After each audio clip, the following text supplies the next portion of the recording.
Hello guys, have you ever stopped to think about what happened to all that food left over from those immense medieval banquets?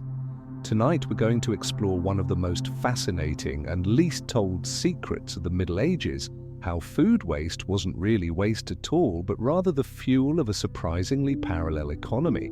Get ready to discover ingenious redistribution systems, charity networks that sustained entire communities, and practices that will challenge everything you imagined about that era. Get comfortable, dim the lights, and let this journey through time take you to a world where every crumb had its destination and purpose.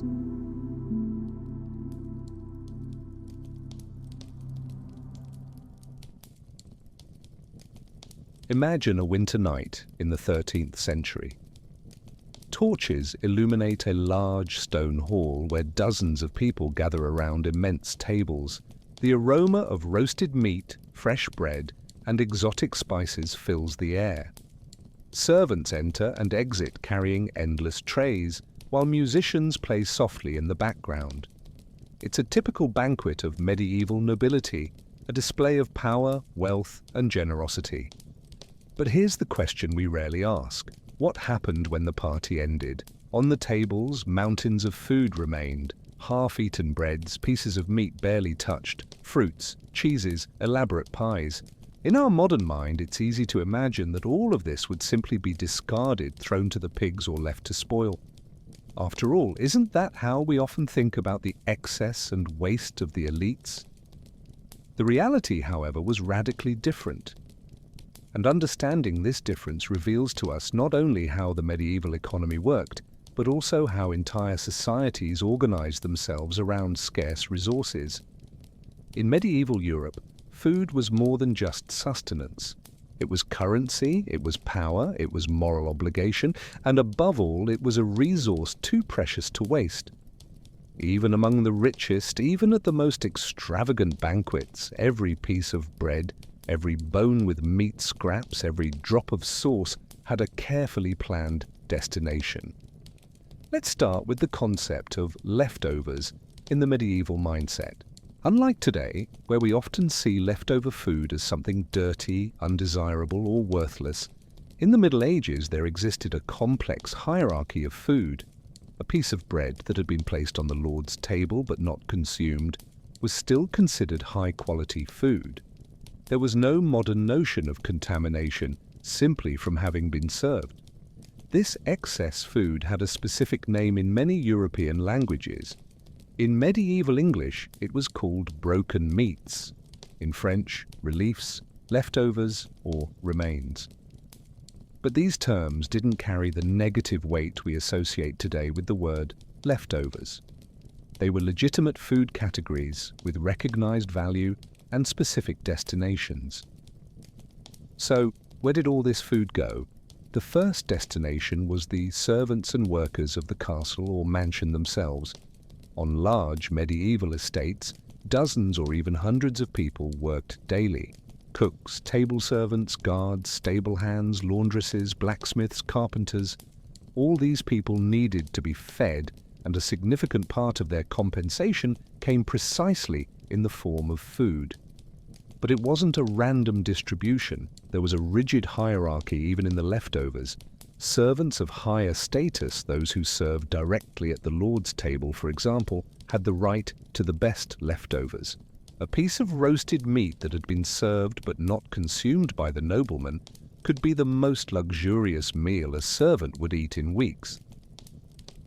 Going down the hierarchy, lower status workers received what remained afterward. The bones with some meat still clinging to them, the harder pieces of bread, the less noble parts. But even this was valuable. A bone with marrow could make a nutritious soup. Hard bread could be softened in broth or milk. And here we begin to see the first fascinating element of this waste economy. It created a system of wealth distribution, albeit profoundly unequal. The excess of the rich literally fed the poor, but in a structured and hierarchical way that reinforced social divisions while simultaneously guaranteeing everyone's survival. Think about that for a moment. Have you ever wondered how food distribution worked in a society where most people didn't have regular access to fresh meat or quality bread? The answer, in large part, lay in this system of redistributing the rich's leftovers. But the servants of the household itself were only the first link in this chain. There was much more food left over, especially after the great banquets that marked festivities, weddings, important visits. And this is where the system becomes even more interesting. At the gates of castles and great mansions, especially after important celebrations, lines would form. These weren't lines of invaders or common beggars. They were organized lines of local poor, beggars, widows, orphans, all waiting for the distribution of alms at the gate. This practice even had a formal name in Latin, ad portas, at the gates. It was a moral and religious obligation of the nobility to distribute the leftovers from their banquets to the needy. Failing to do so was considered not only stinginess but a grave sin. Medieval church preached insistently that wealth was a responsibility, not merely a privilege, and that the rich would be judged by God for how they treated the poor. But let's go beyond religious motivation. There were also very concrete practical and political reasons for this generosity. A lord who regularly fed the poor of his region gained loyalty, respect, and a reputation as a good ruler. In times of conflict or need, this goodwill could be the difference between having the support of the local population or facing resistance and rebellion. Imagine the scene. As night fell after a great banquet, the side gates of the castle open.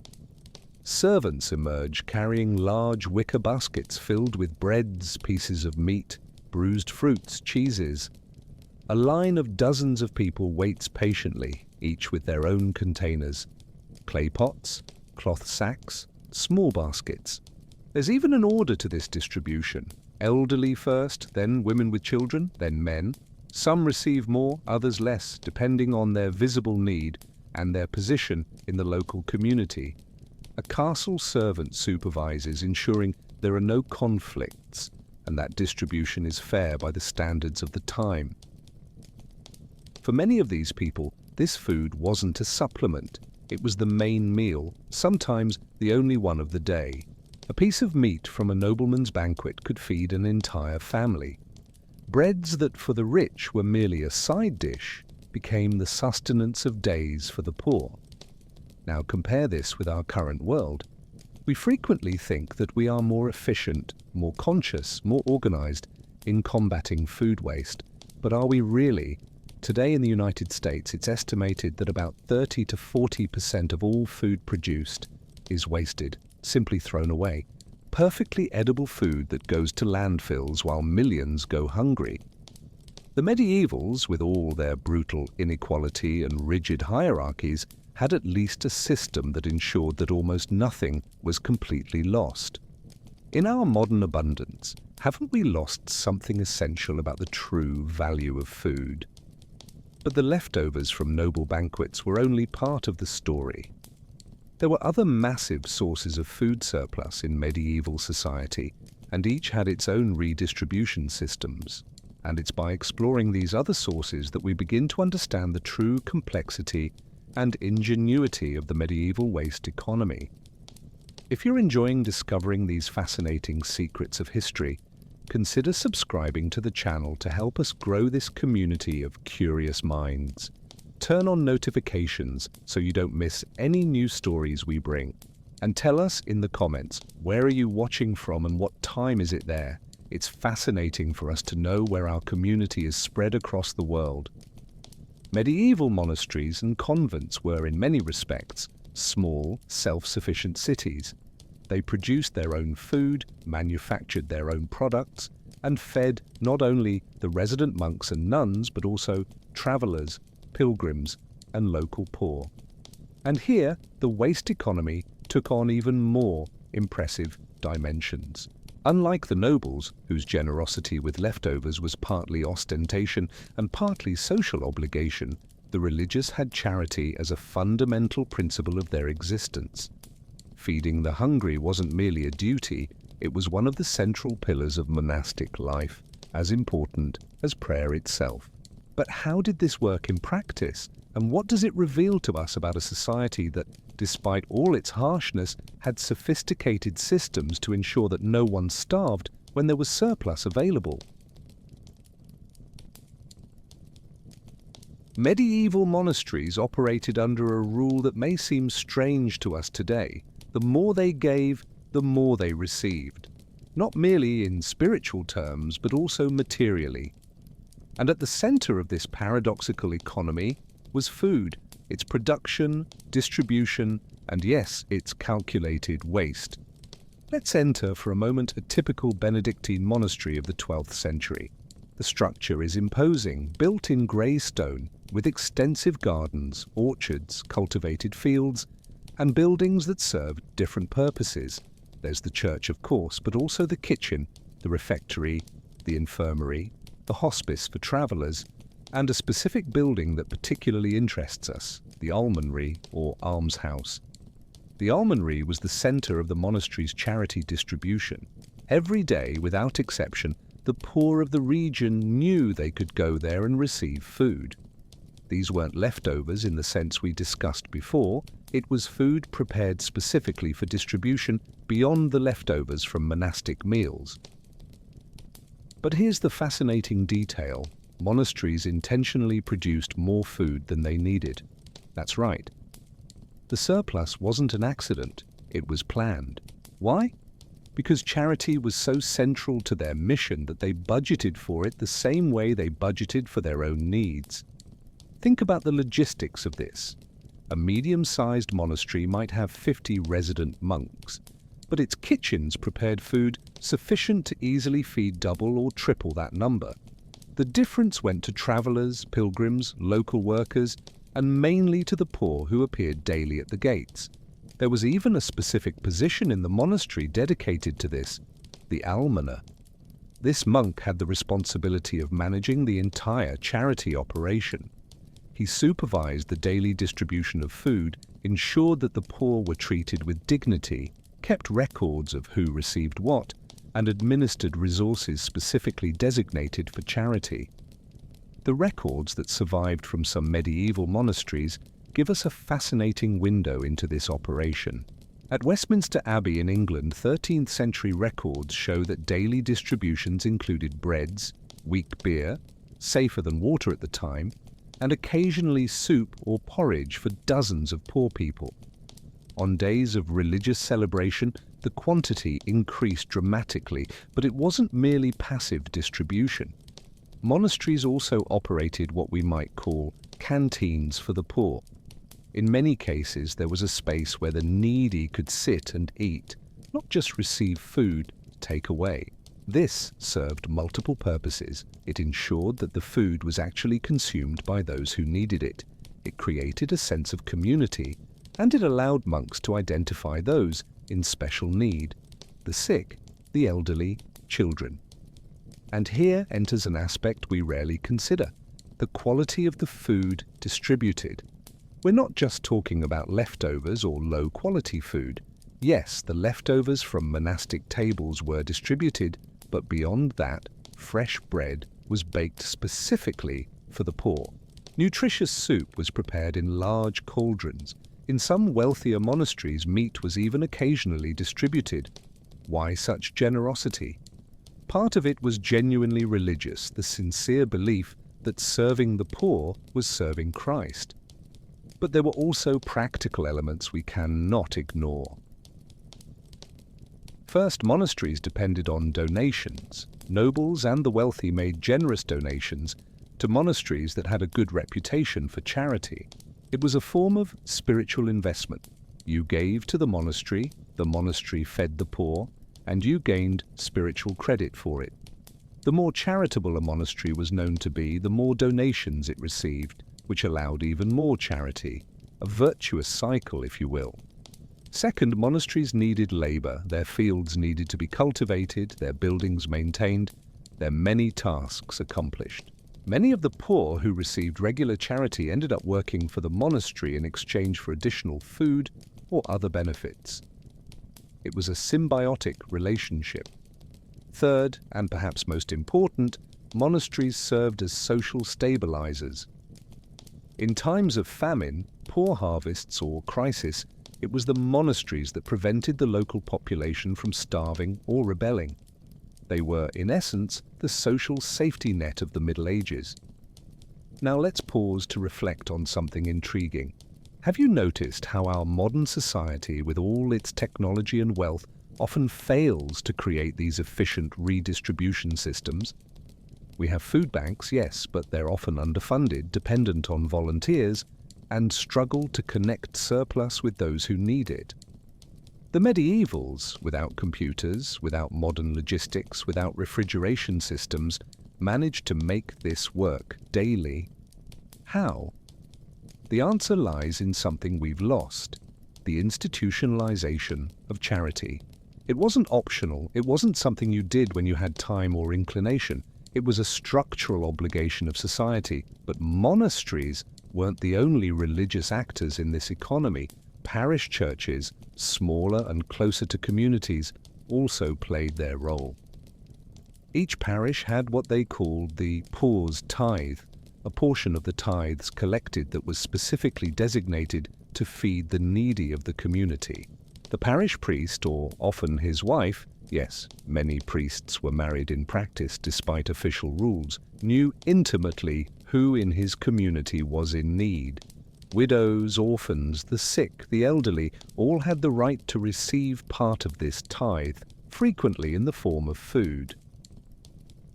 And here's another fascinating detail. This food didn't come only from direct donations.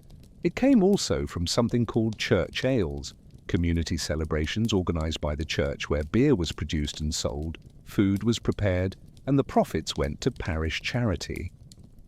It was a way of transforming community celebration into sustenance for the poor. Imagine the scene. A Sunday after Mass, in the field beside the church, tables are set up. Barrels of homemade beer are opened. Women from the community bring breads, cheeses, pies they've baked. There's music, dancing, games. People pay small amounts for food and drink. At the end of the day, the money raised goes into a fund that will feed the parish poor in the weeks to come. It was charity, but it was also community building, and it was yet another example of how medieval society found creative ways to redistribute resources, including food. But not all food redistribution in the Middle Ages was charitable or religious. There was also a vibrant trade in second-hand food, and this is where the story becomes even more interesting. In the great medieval cities, London, Paris, Florence, Bruges, there were specific markets where food that had been served but not consumed was resold. Yes, you read that right. There was a secondary market for food. Servants of great noble houses who received leftovers as part of their payment often sold what they couldn't consume. A servant who received 3 loaves as part of his leftovers but only needed 1 could sell the other 2. Meat that had been served at a nobleman's table but untouched could be resold for a fraction of the price of fresh meat. This created a fascinating parallel economy. For urban poor, artisans, workers, small merchants, this secondary market was a way to access quality food that would otherwise be inaccessible. A piece of roasted meat from a nobleman's table, even if cold and a day old, was still a luxury for someone who normally ate only bread and soup. There were even regulations about this. In some cities, sellers in this secondary market had to operate in specific areas and at determined times. The quality of the food was, theoretically, inspected to ensure it wasn't spoiled. There were rules about how food should be presented and how much could be charged. This leads us to an interesting question. Where is the line between efficient redistribution of resources and exploitation? Were these vendors providing a valuable service, connecting surplus with demand, or were they profiting from inequality? The answer probably is both. And this shows us something important about the medieval economy. It was pragmatic. There were no grand ideologies about free markets versus state intervention. There were just people trying to survive and prosper, and systems that emerged organically to facilitate this. But we still haven't talked about one of the most important destinations of medieval excess food: animals. And no, we're not just talking about throwing scraps to pigs, though that certainly happened. We're talking about a sophisticated system of nutrient recycling that kept the entire agricultural economy functioning. On medieval rural estates, nothing, absolutely nothing, was wasted. Vegetable peels, bones, bread scraps, cooking water, everything had a use. And the main use was feeding the animals that in turn fed the people. Pigs, in particular, were the supreme recyclers of the Middle Ages. They ate literally anything organic. Food scraps, peels, crushed bones, even human feces in some cases. Yes, the Middle Ages wasn't for the faint of heart. And they transformed all of this into valuable meat and essential fat for cooking. Chickens played a similar role, transforming grain scraps, insects, and small food remains into eggs and eventually meat. Cows and goats, besides providing milk, also recycled vegetable scraps into valuable manure to fertilize the fields.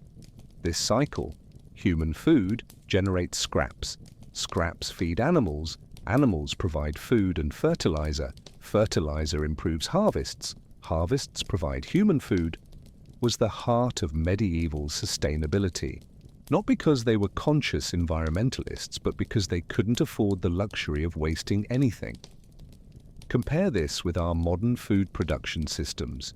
We produce food in one place, transport it to another, consume it, and discard the remains in landfills where they rot without benefit. We've broken the cycle. And then we wonder why we need chemical fertilizers and why we have mountains of garbage.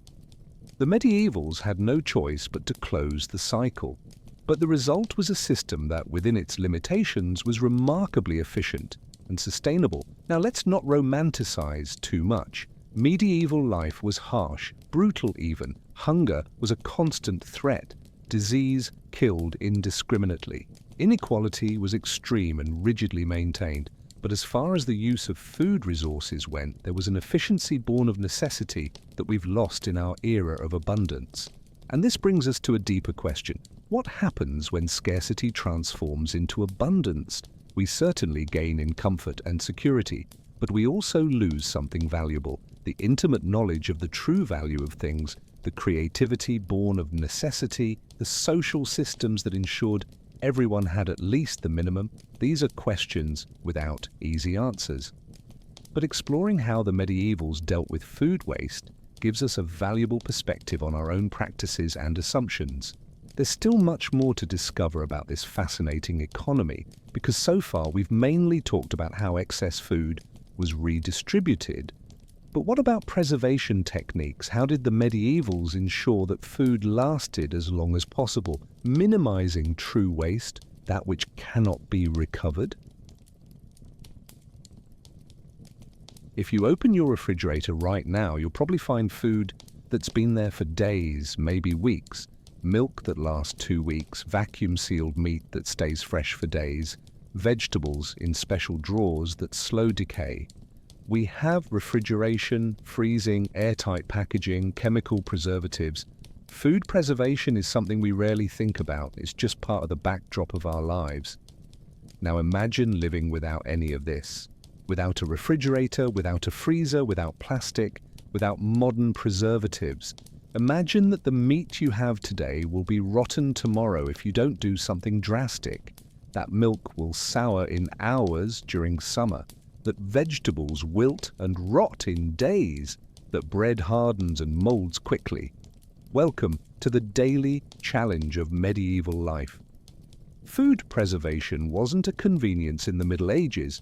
It was a matter of survival.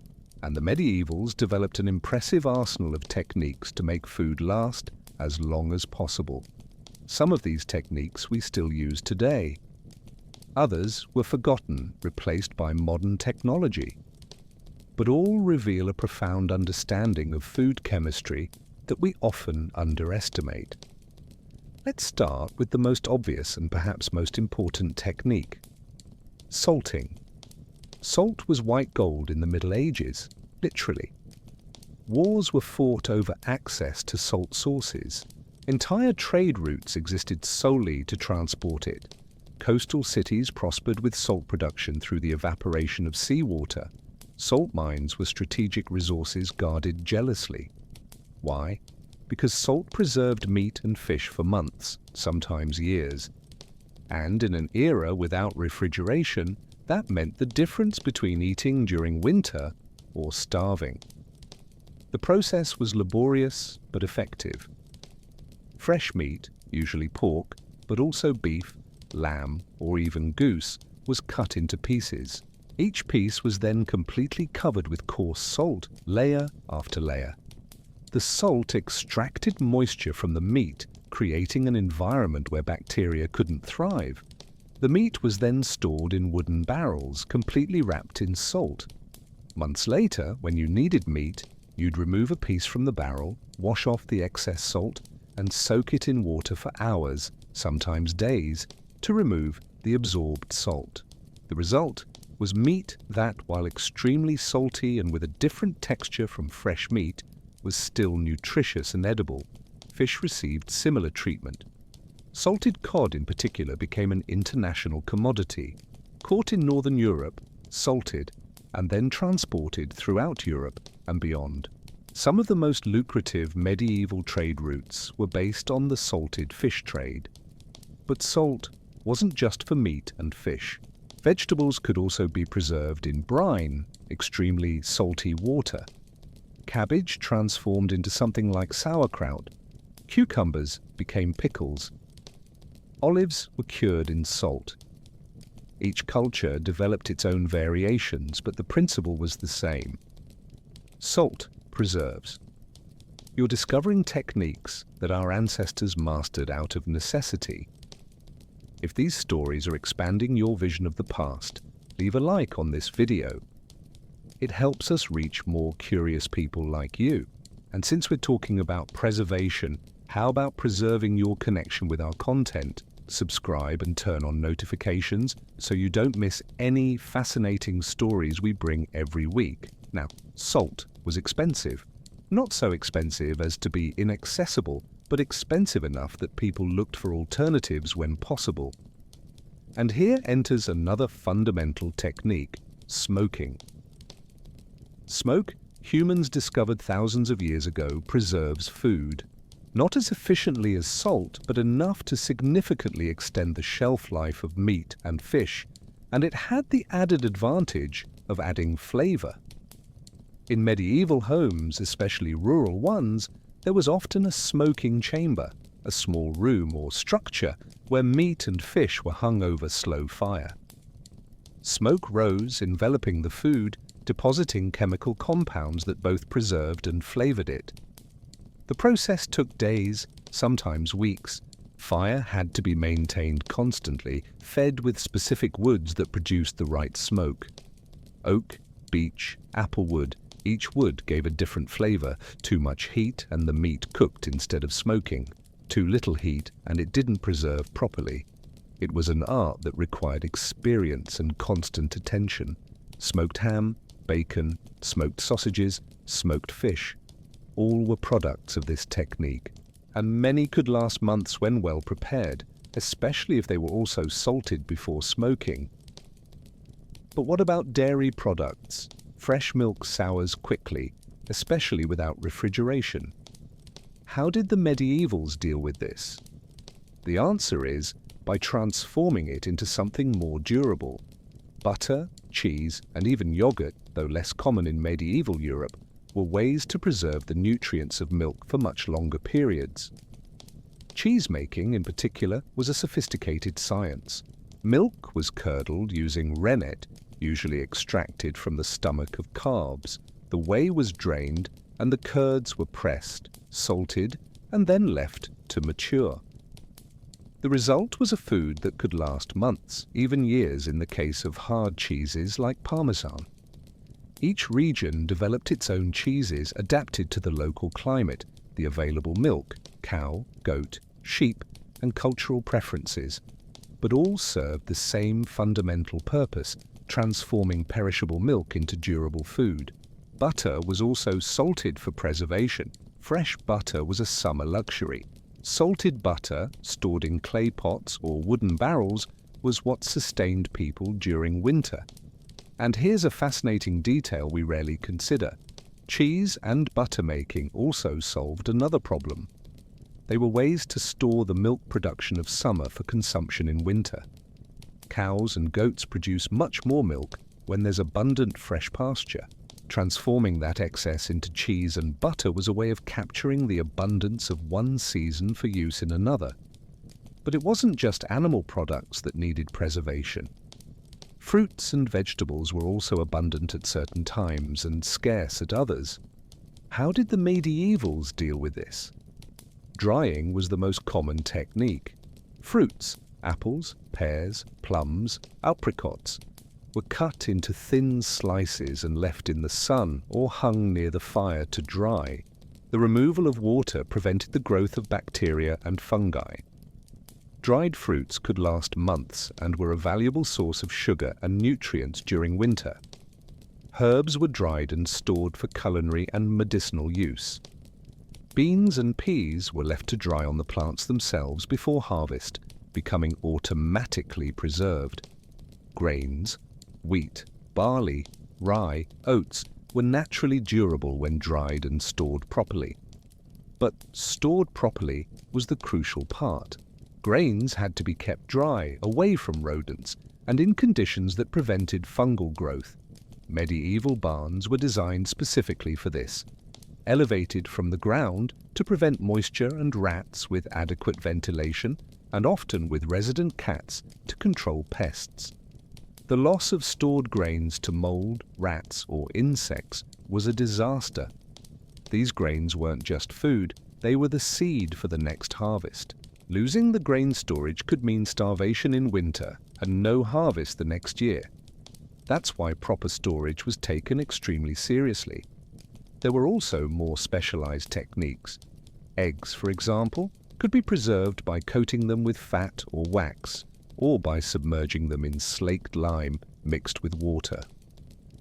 This sealed the pores of the shell, preventing air and bacteria from entering. Eggs preserved this way could last months. Honey was used as a preservative for fruits. Fruits were cooked in honey, which acted both as a preservative and as a sweetener. The high sugar content of honey created an environment where bacteria couldn't grow. Fruits preserved in honey were a luxury, but could last years. Vinegar was also used for preservation, especially of vegetables. Pickled vegetables in vinegar were common, and the acidity of vinegar prevented microbial growth. And then there were techniques that seem strange to us today. Meat was sometimes cooked and then completely submerged in melted fat, which solidified when cooled, creating an airtight seal. This technique, known as potting in English, could preserve meat for weeks. Whole birds, geese, ducks, were cooked in their own fat, confit as the French still call it, and then stored submerged in that fat. It was a delicacy, but also an effective preservation technique. Now here's something we rarely think about. All these preservation techniques fundamentally change the taste and texture of food. The medieval diet wasn't just different from ours in terms of ingredients. It was different because almost everything they ate had been preserved in some way. Fresh bread was a daily luxury, yes, but most of the protein they consumed was salted, smoked, or both. Vegetables were often dried or pickled. Fresh fruits were seasonal and rare outside their seasons. Most of the fruits they ate were dried or preserved in honey. This means that the medieval palate was adapted to intense, salty, smoky, acidic flavors. Exotic spices, pepper, cinnamon, cloves, ginger were so valued not just for their status, but because they complemented and masked the strong flavors of preserved food. Think about this. When was the last time you ate something truly fresh? probably today or yesterday. For a medieval person, truly fresh food, freshly slaughtered meat, freshly harvested vegetables, bread fresh from the oven minutes ago, was an occasional, almost festive experience. And here's another interesting reflection. These preservation techniques didn't just keep food edible, they created new foods. Cheese isn't just preserved milk. It's a completely different food with unique flavors and textures.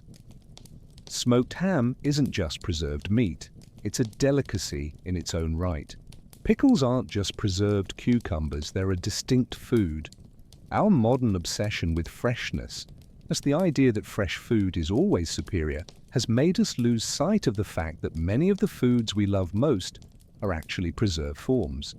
Wine is grapes preserved through fermentation. Cheese is milk preserved. Bread is grain transformed and preserved through cooking. Chocolate is fermented and processed cacao. Preservation isn't just about making food last, it's about transformation, about creating new flavors and textures, about art as much as science, but returning to the economy of waste. All these preservation techniques meant that much less food was truly wasted. Harvest surpluses could be dried, salted, or transformed into something durable. Excess milk became cheese or butter. Meat from animals slaughtered in autumn, a common practice, since feeding animals during winter was difficult, was preserved for consumption during cold months. The result was a remarkably efficient system. Not perfect. Certainly, there were losses, especially in years of poor harvests or when preservation techniques failed. But compared to our modern waste, where perfectly good food is thrown away because it passed an arbitrary expiration date, the medievals were masters of efficiency. And this leads us to question, what did we lose by gaining modern convenience? We gained freshness and variety, certainly. We can eat strawberries in winter, imported from the other side of the world. We can have fresh meat every day, not just occasionally. But we lost the intimate knowledge of how to preserve, transform, and value food. How many people today know how to make cheese, how to cure meat, how to dry fruits properly, how to ferment vegetables? These skills, once universal, are now niches, practiced by enthusiasts or specialized artisans. And when our modern supply chain fails, during natural disasters, pandemics, economic crises, suddenly we remember the value of these ancient skills. Suddenly knowing how to make food last without refrigeration becomes relevant again. The medievals had no choice but to master these techniques, but there was also pride and art in it. A well-cured ham, a perfectly matured cheese, dried fruits that retained their sweetness. These were achievements, demonstrations of skill and knowledge. And these skills were passed down through generations. Mothers taught daughters how to make butter, how to cure meat, how to dry herbs. Master cheesemakers taught apprentices the secrets of their recipes. Entire communities shared knowledge about when to harvest, how to store, how to preserve. It was living knowledge constantly refined through trial and error, adapted to local conditions, passed down as an essential part of survival. Today, that knowledge is in books, in online videos, in specialized courses. It's available, but it's no longer essential, and perhaps that's why it's no longer valued in the same way. But the story of medieval preservation isn't just about techniques and efficiency. It's also about how these practices shaped social life and the annual calendar. And that's what we'll explore next, because food preservation didn't happen in isolation. It was part of an annual cycle of work, celebration, and preparation that structured all of medieval life. There's something profoundly disconnected in our modern relationship with food. We walk into a supermarket in January and find tomatoes, strawberries, avocados, fruits and vegetables that naturally grow in summer or tropical climates. Want salmon? It's there, fresh, imported from farms thousands of kilometers away. Beef? Available every day, in every imaginable cut. We live in an eternal food summer where seasons mean nothing to our diet. And it's made us forget something fundamental. For thousands of years, human life was profoundly shaped by the cycle of seasons. And nowhere was this more evident than in our relationship with food. In the Middle Ages, the year wasn't just a sequence of months. It was a cycle of abundance and scarcity, of frantic work and patient waiting, of celebration and fasting. And understanding this cycle is essential to comprehending how the medievals dealt with food waste, because waste had different meanings at different times of year. Let's begin in spring, specifically late spring, when winter finally loosened its grip and life returned to the earth. This was, paradoxically, the period of greatest scarcity. Food stores preserved from the previous autumn were running out. Stored grains were nearly gone. Salted and smoked meat was almost finished. And the new harvest was still months away. The medievals even had a name for this period, the hungry gap, the starving interval. It was the most dangerous time of year, when families could literally go hungry, waiting for the new harvest to mature.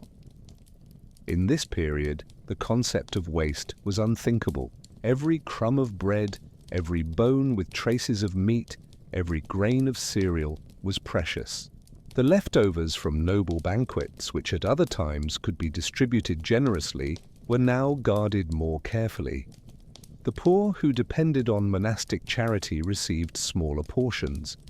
Everyone tightened their belts, but spring also brought some blessings. Wild herbs began to grow, nettles, dandelions, sorrel. For us today, they're weeds. For medievals in April and May, they were the difference between adequate nutrition and malnutrition.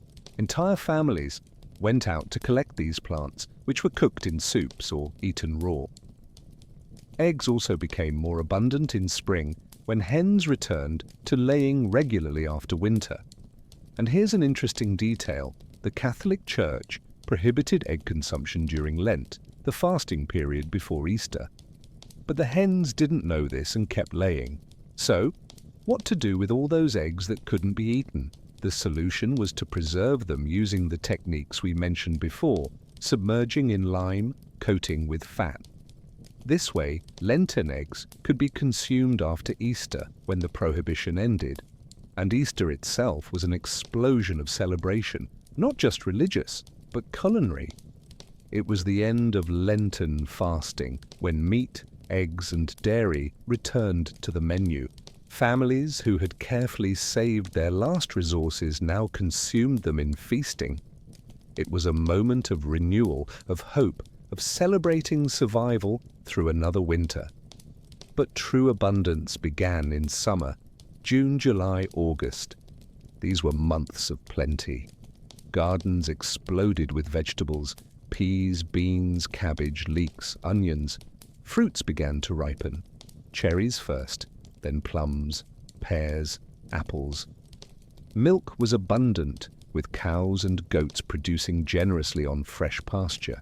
This was when waste, in the sense we discussed, became most visible.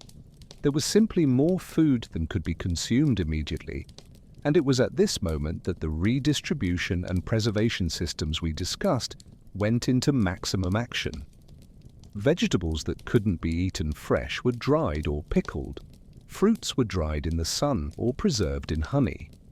Excess milk was transformed into cheese and butter, which would be essential in winter. Herbs were harvested and dried for culinary and medicinal use throughout the year. It was a period of intense work. The entire family was involved, harvesting, processing, preserving. There was no time for rest because the window of opportunity was short. Fruits ripened and rotted quickly. Vegetables needed to be harvested at the right moment. Hay needed to be cut and dried while the weather was good. And here's something we rarely consider. This intense summer work was largely women's work. While men worked in the fields harvesting grain, women were in kitchens and gardens, transforming the abundance of summer into winter sustenance. making cheese, drying fruits, preparing preserves, smoking meat. These were female skills, knowledge passed from mother to daughter, essential for family survival. But summer was also a time of banquets. Nobles took advantage of abundance to demonstrate generosity and power. Summer feasts featured fresh fruits, varied vegetables, fresh meat, not preserved, freshly caught fish.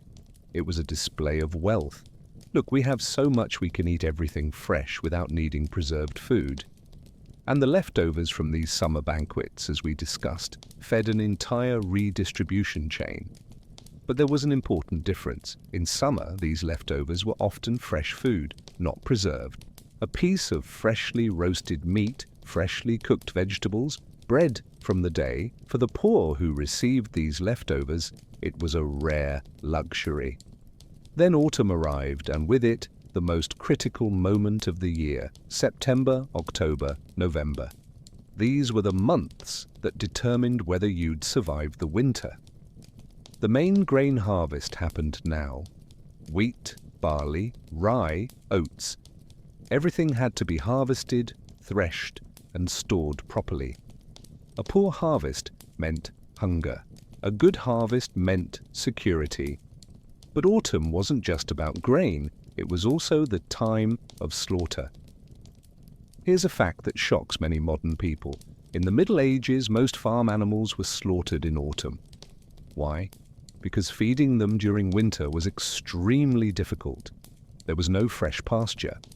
The hay they'd stored in summer was limited.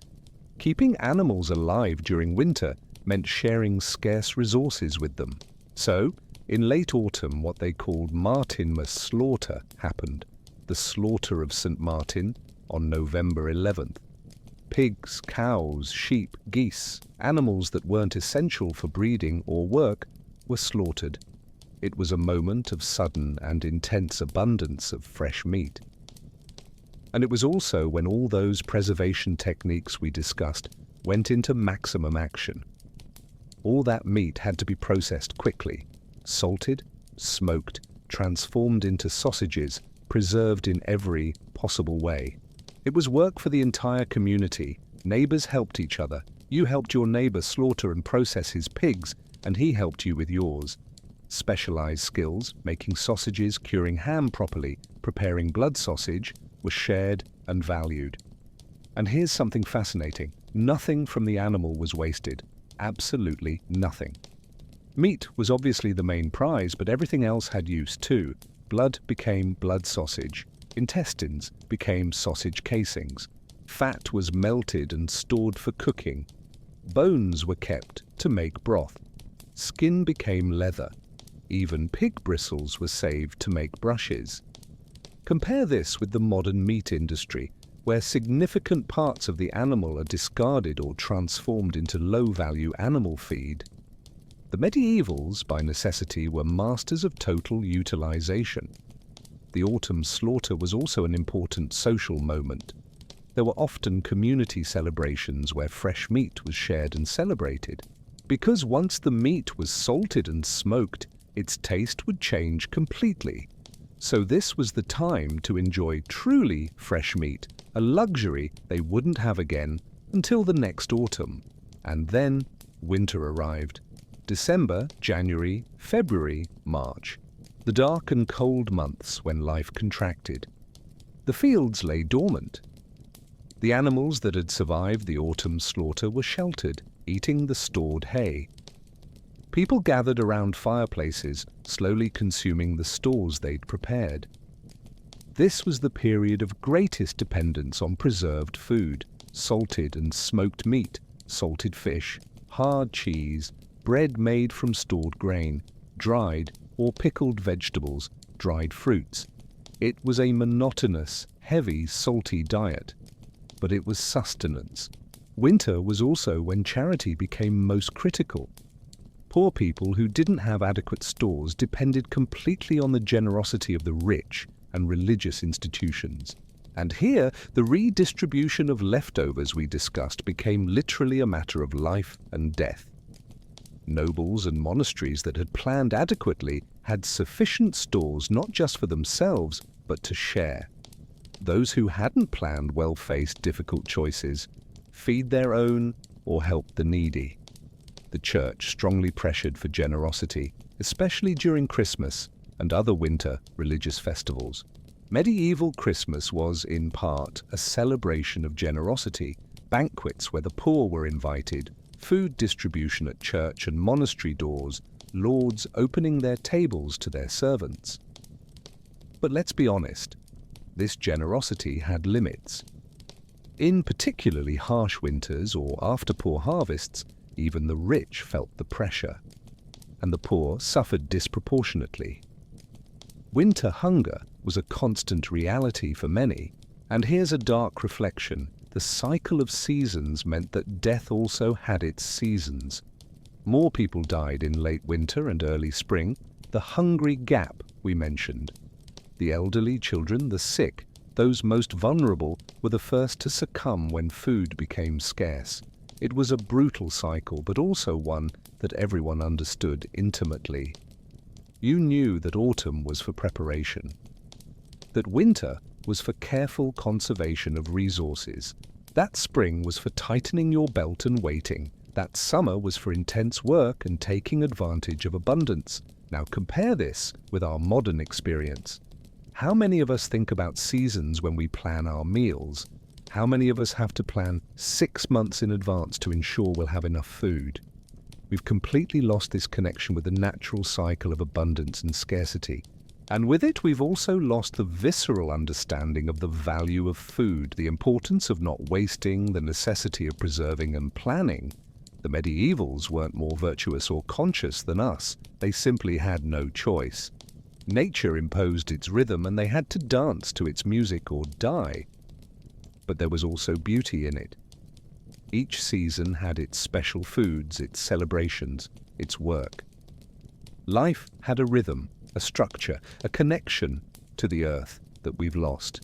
When you ate strawberries in medieval summer, they were truly special because you knew you wouldn't have them again for a whole year. When you opened a barrel of salted meat in winter, there was gratitude because that meat represented foresight, labor, preparation. Today, strawberries in January are just another commodity. Fresh meat every day is just normal. We've lost the sense of occasion, of specialness, of gratitude, and perhaps, just perhaps, we've also lost something essential about our relationship with food and waste, because when everything is always available, nothing seems precious. When there's no scarcity, there's no real appreciation of abundance. The medievals lived in a world of periodic scarcity, and that forced them to create systems of preservation, of redistribution, of planning that minimized waste. Not perfectly, not equally, but effectively. We live in a world of constant abundance, and we've created systems that generate massive waste because we can, because there will always be more, because the next meal is always available, but will it always be? And if it's not, will we have the knowledge, the skills, the systems to deal with scarcity, or have we lost all of this in our pursuit of infinite convenience? These are uncomfortable questions, but they're questions that the history of medieval food economy forces us to confront. Because they faced challenges we think we've overcome, but perhaps we've just postponed them, hidden them behind global supply chains and modern technology. And when these chains fail, when technology isn't enough, suddenly the old challenges return, and suddenly medieval knowledge about preservation, redistribution, and valuing every crumb becomes relevant again. But there's more to the story. Because so far we've mainly talked about food as sustenance, as necessity. But food in the Middle Ages was also symbol, was status, was communication. And it's by exploring this aspect that we begin to understand even deeper dimensions of the medieval waste economy. Have you ever stopped to think about what it really means when someone invites you to dinner? On the surface, it's just a shared meal, but there are layers of social meaning. It's a gesture of friendship, of hospitality, sometimes of obligation. Refusing a dinner invitation can be offensive. Accepting creates a kind of social bond. Now multiply that dynamic by 100, add rigid social hierarchies, feudal obligations, public displays of power, and you begin to understand what a banquet was in the Middle Ages. Food wasn't just food, it was language, it was politics, it was theatre. And understanding this is crucial to comprehending why there was so much apparent waste, because much of what looked like excess was actually intentional communication. Let's start with the fundamental concept of medieval hospitality. In the Middle Ages, especially among the nobility, there was an absolute expectation that you would feed any visitor of appropriate status. Failing to do so was a grave dishonor, an insult that could generate lasting enmities or even armed conflicts. But it wasn't just about offering food. It was about offering abundant, varied, impressive food. A nobleman who served a simple meal to an important visitor was essentially saying, "You're not worth my best." It was an insult coded in food. On the other hand, an elaborate banquet said, "You are important. I have resources. I respect you enough to demonstrate my wealth in your honor." It was diplomacy through gastronomy, and this is where waste comes in. These banquets often featured far more food than guests could possibly consume. But this excess wasn't accidental. It was the central point. The message was, "I am so rich that I can afford to prepare more food than you can eat." Think about it. In a society where most people lived on the edge of subsistence, where hunger was a real and constant threat, demonstrating that you had surplus food was the ultimate display of power and security. Medieval banquets were carefully choreographed performances. They weren't just about eating, they were about seeing and being seen, about demonstrating status, about reinforcing social hierarchies. The seating arrangement was crucial. Whoever sat closest to the host had the most status. Whoever sat farthest had the least. The quality of food served varied according to one's position at the table. Those of high status received the best cuts of meat, the finest breads, the most expensive wines. Those of lower status received progressively lower quality food. But everyone received more than they could eat, because part of the point was that there would be leftovers. And these leftovers, as we discussed, followed their own redistribution hierarchy. Here's a fascinating detail. Guests at a medieval banquet often took leftovers home with them. It wasn't considered rude or greedy, it was expected. There were even servants specifically designated to package leftovers for guests to take. This served multiple purposes. First, it extended the host's generosity beyond the banquet itself. Second, it allowed guests to demonstrate the host's generosity to others. "Look at this fine meat I received at Lord So-and-so's banquet." Third, it ensured that less food was truly wasted.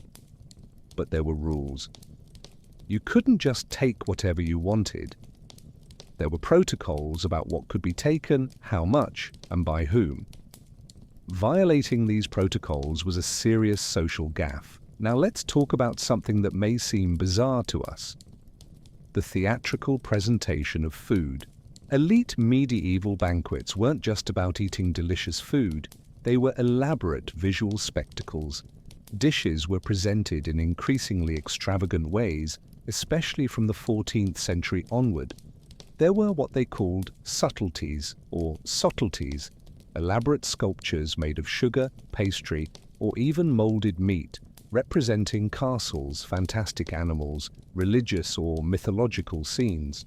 These creations were carried in procession to the table, admired by all, and only then, sometimes, eaten. Swans and peacocks were roasted, and then their feathers were carefully replaced so they looked alive when served. Whole pigs were roasted and presented with apples in their mouths.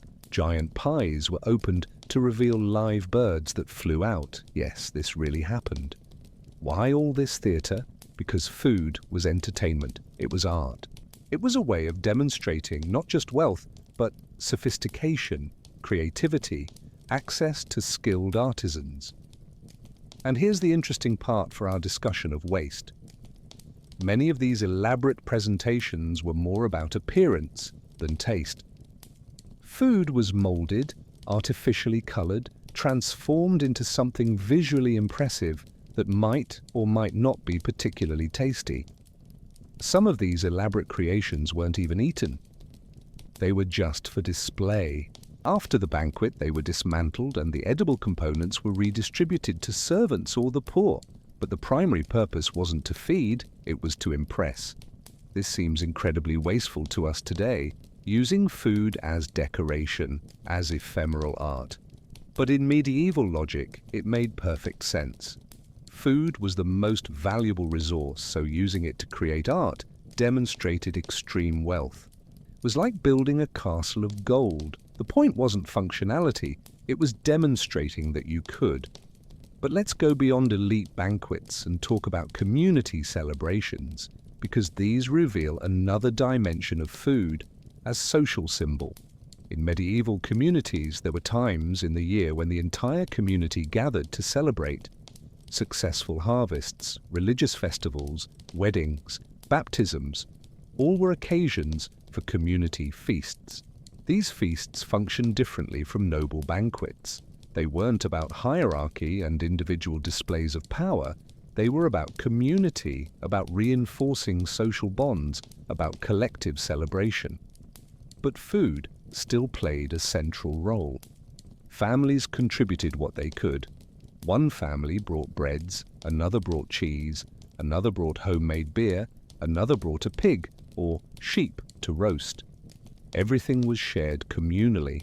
And here's something beautiful. At these community feasts, waste was minimal, because everything was consumed collectively or immediately redistributed.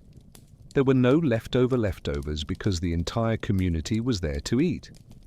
These feasts also served as a mechanism for wealth redistribution within the community. Wealthier families contributed more, poorer families contributed less, but everyone ate together.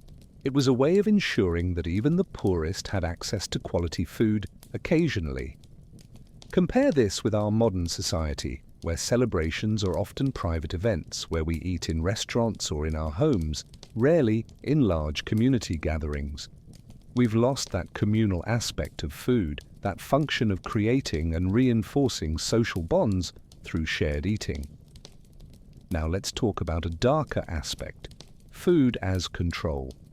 Feudal lords had control over food production on their lands.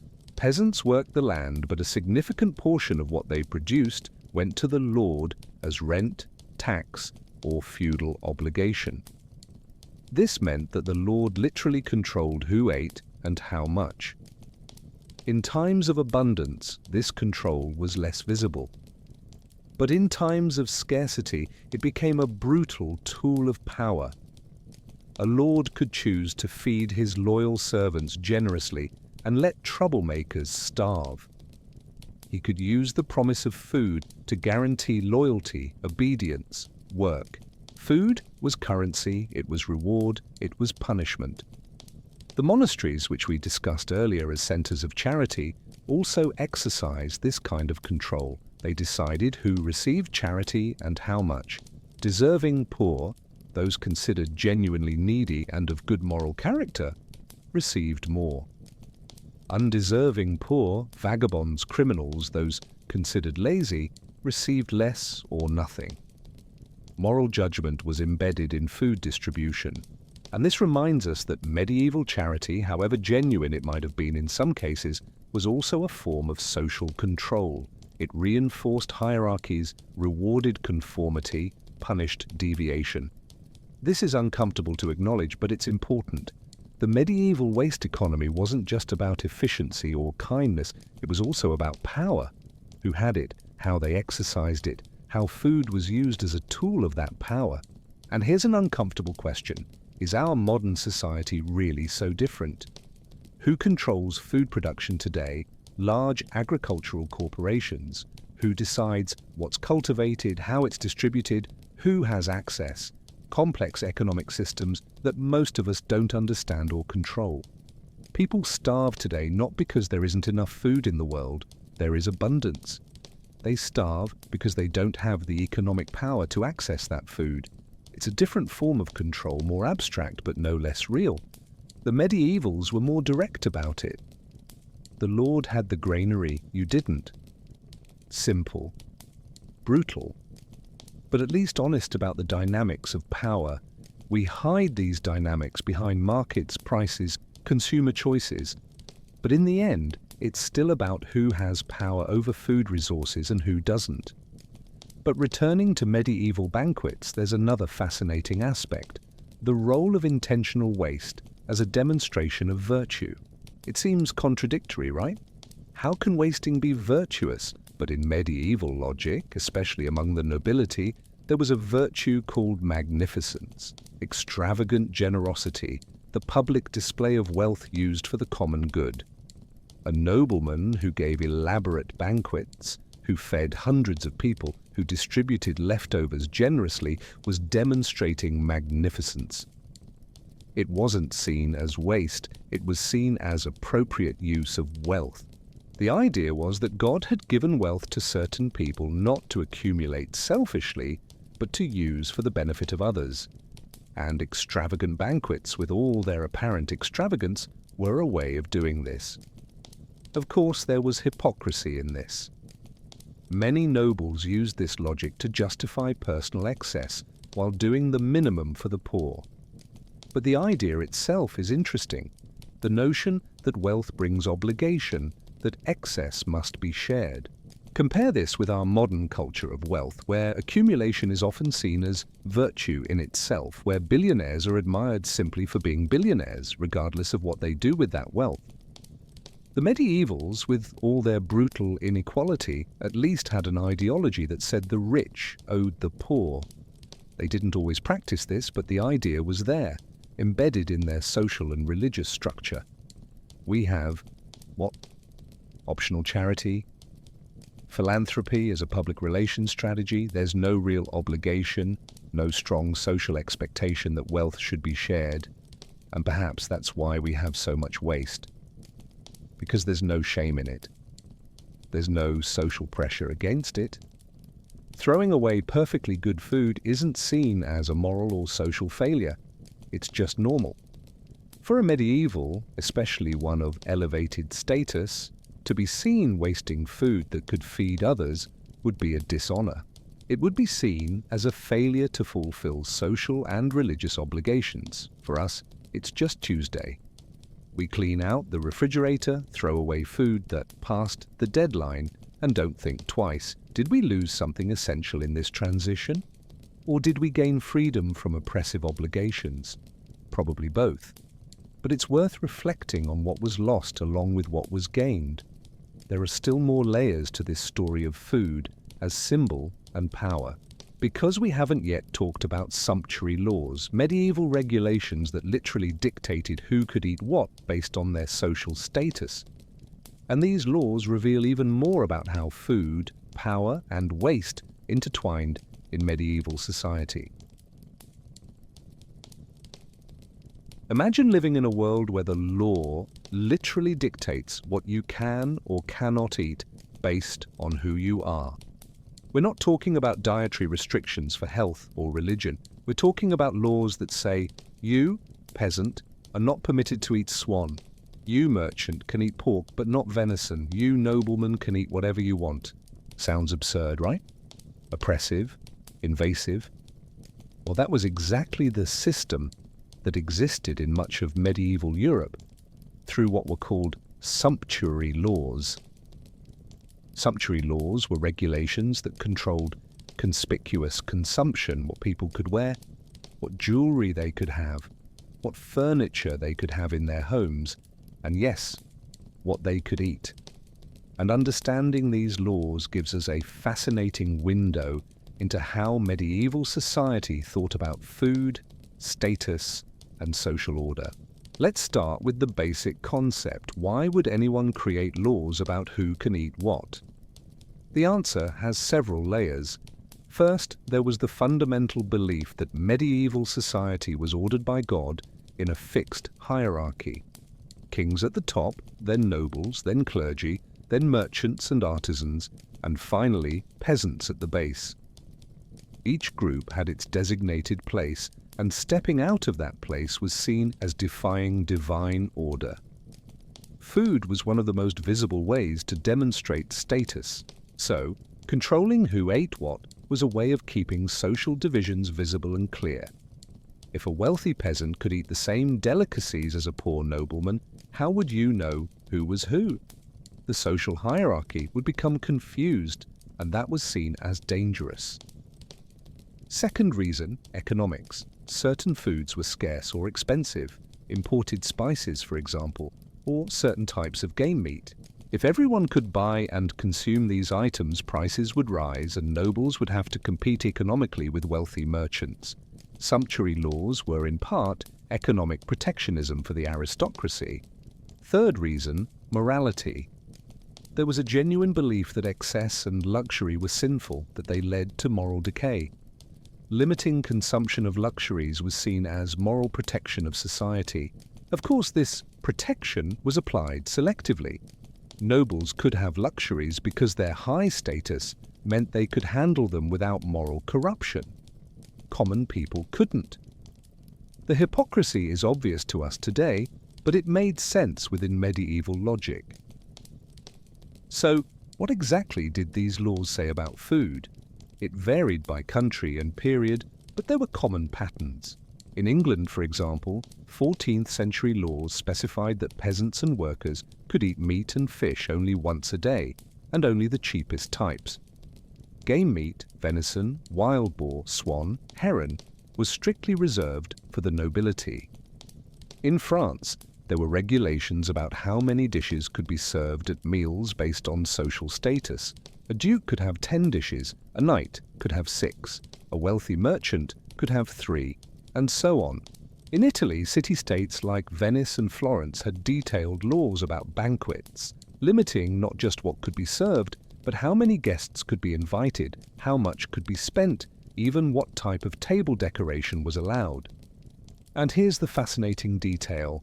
These laws were frequently broken. Wealthy merchants, in particular, regularly violated sumptuary laws, serving luxurious foods in their homes, wearing clothes above their status, displaying wealth that rivaled or exceeded that of minor nobility. Why? Because they had money. And money, even in the Middle Ages, bought not just things, but also the ability to ignore certain rules. Fines for violating sumptuary laws were common, but for truly wealthy merchants, they were just a cost of doing business. This created constant social tension. The old aristocracy, whose status came from lineage and land, looked down on these new rich, who tried to imitate their lifestyles. The wealthy merchants, in turn, resented being treated as inferior when they had more actual wealth than many nobles. And food was one of the main battlefields of this tension. An elaborate banquet given by a wealthy merchant was simultaneously a demonstration of success and a challenge to the established social order. But let's talk about a specific type of food that was particularly loaded with social meaning: game meat. In most of medieval Europe, forests and the hunting in them were the property of royalty or high nobility. Hunting on these lands without permission was a serious crime, sometimes punishable by death. This wasn't just about animal conservation, it was about preserving privilege. Venison, wild boar, rabbits in certain areas, birds like swans, herons, peacocks, all were royal game or noble game. Eating these meats was a clear marker of elevated status. And here's where it gets interesting for our discussion of waste. Nobles often hunted more than they could consume. Hunting was both sport and food source, but the game meat killed couldn't be sold. That would lower its status, and often couldn't be given to people of very low status. That would be inappropriate. So, what to do with the excess? It was distributed within appropriate social networks. Other nobles received gifts of game meat. High-status servants could receive portions. Monasteries and churches received donations, but always within limits that maintained the special status of this type of meat. Compare that with, say, pork. Pigs were raised by everyone, from peasants to nobles. Pork didn't have the same symbolic weight. It could be sold, traded, given to anyone. It didn't say anything about your status to eat pork, but serving venison at your banquet? That said, I have access to resources you don't. I'm part of an elite. It was communication through food. And this leads us to a crucial point. In medieval society, different types of waste had different social meanings. Wasting common bread was sin. Bread was the staple food, the sustenance of everyone. Throwing away bread was throwing away life itself. There were even religious superstitions about it. Some people believed that every crumb of wasted bread would have to be collected in purgatory.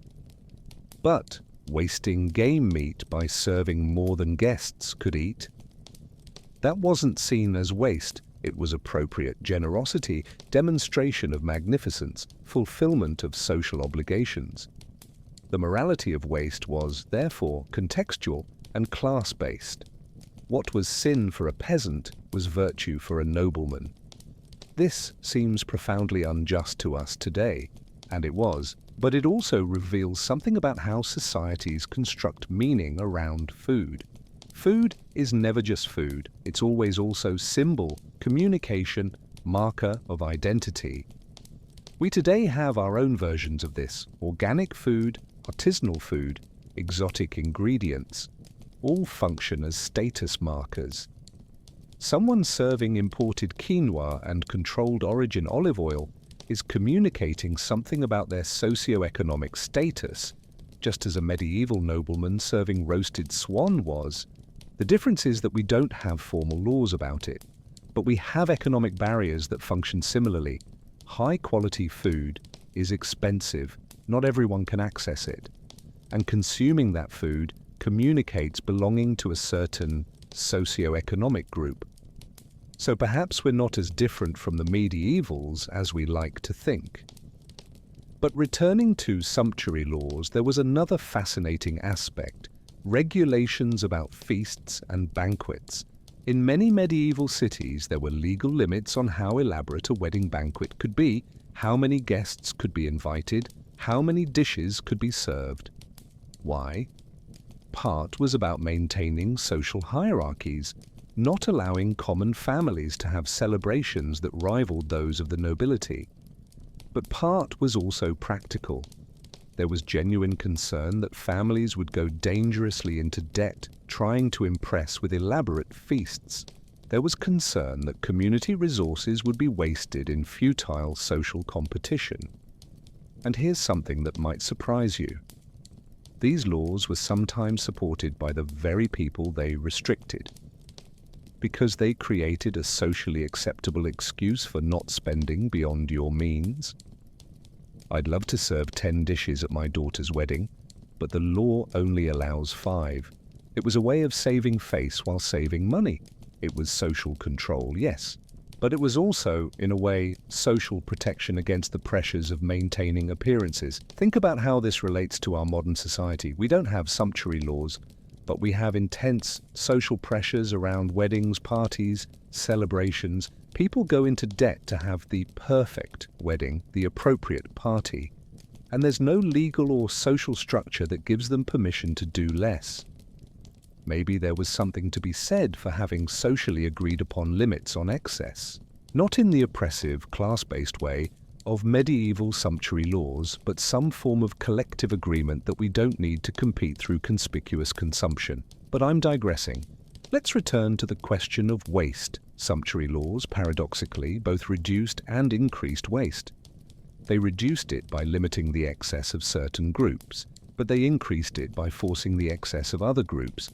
Nobles, who had to maintain a certain level of magnificence to maintain their status. And here's a historical irony. As the Middle Ages progressed and merchants became wealthier, the enforcement of sumptuary laws became increasingly difficult. There were simply too many people with enough money to ignore the rules.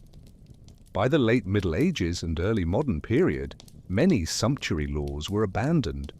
not because societies became more egalitarian, they didn't, but because they became impossible to enforce in increasingly money-based economies instead of land and lineage-based ones. What did this mean for food waste?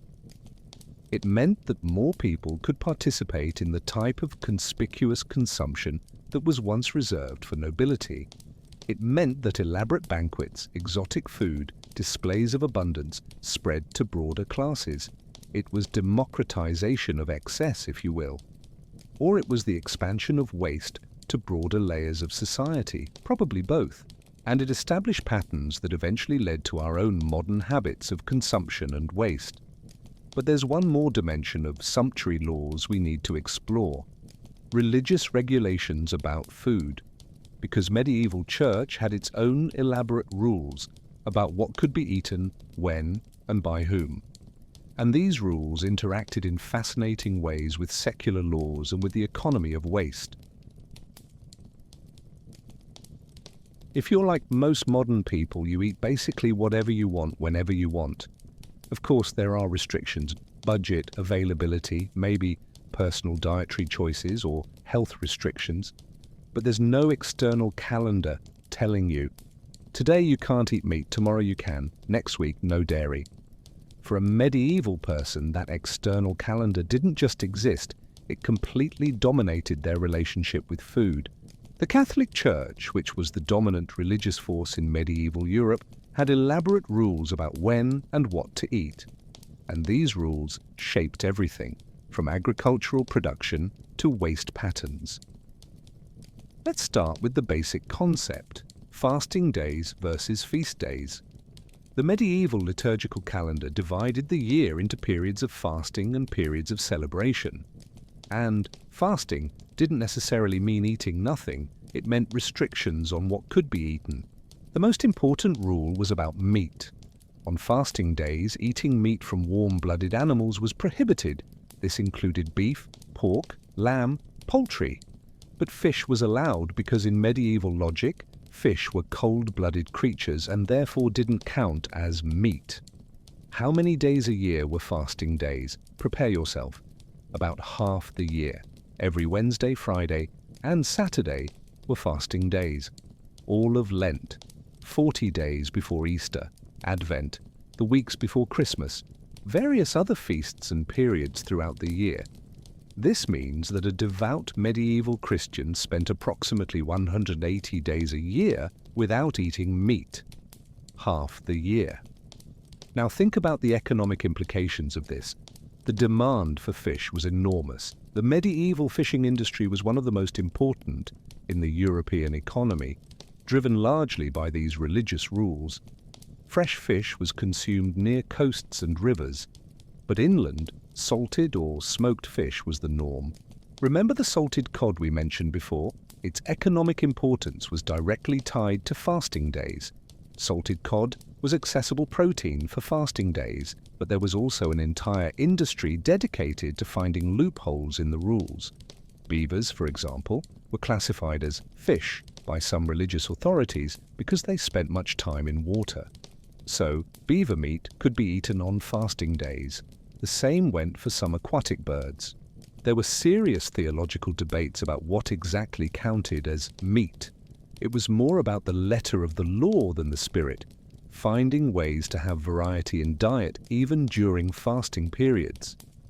And here's where it gets interesting for our discussion of waste. What happened to all the meat that couldn't be consumed on fasting days? In noble houses and monasteries where meat was normally abundant, fasting days created surpluses. Fresh meat that had been planned for consumption but couldn't be eaten because of religious rules had to be quickly preserved or redistributed. Often it was given to the poor who didn't follow the rules as strictly by necessity or choice, or it was preserved for later consumption. But this created peaks and valleys in the availability of certain foods. After long fasting periods like Lent, there were explosions of meat consumption. Easter wasn't just a religious celebration, it was a celebration of being able to eat meat again. And Easter feasts often featured deliberate excess of meat, a reaction to the period of deprivation. This pattern of restriction followed by excess created its own waste patterns. After weeks without meat, people wanted meat in abundance. More was prepared than could reasonably be consumed. Waste increased. It was a cycle created artificially by religious rules, not by natural necessity or resource availability. But fasting rules weren't just about meat. During Lent, dairy products were also often prohibited: milk, cheese, butter, eggs. This created even greater challenges. Remember the eggs we mentioned before that hens kept laying during Lent even though they couldn't be eaten?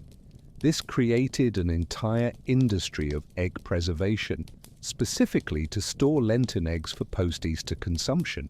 And milk? Cows don't stop producing milk because it's Lent. So all that milk had to be transformed into cheese, which could be stored and consumed after the fasting period. Or it was given to people who didn't follow the rules strictly.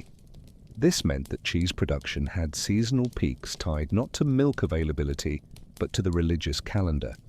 It was an economic distortion created by religious rules. Now here's a question you might be asking yourself. Did everyone really follow these rules? The short answer is no. The long answer is more complicated.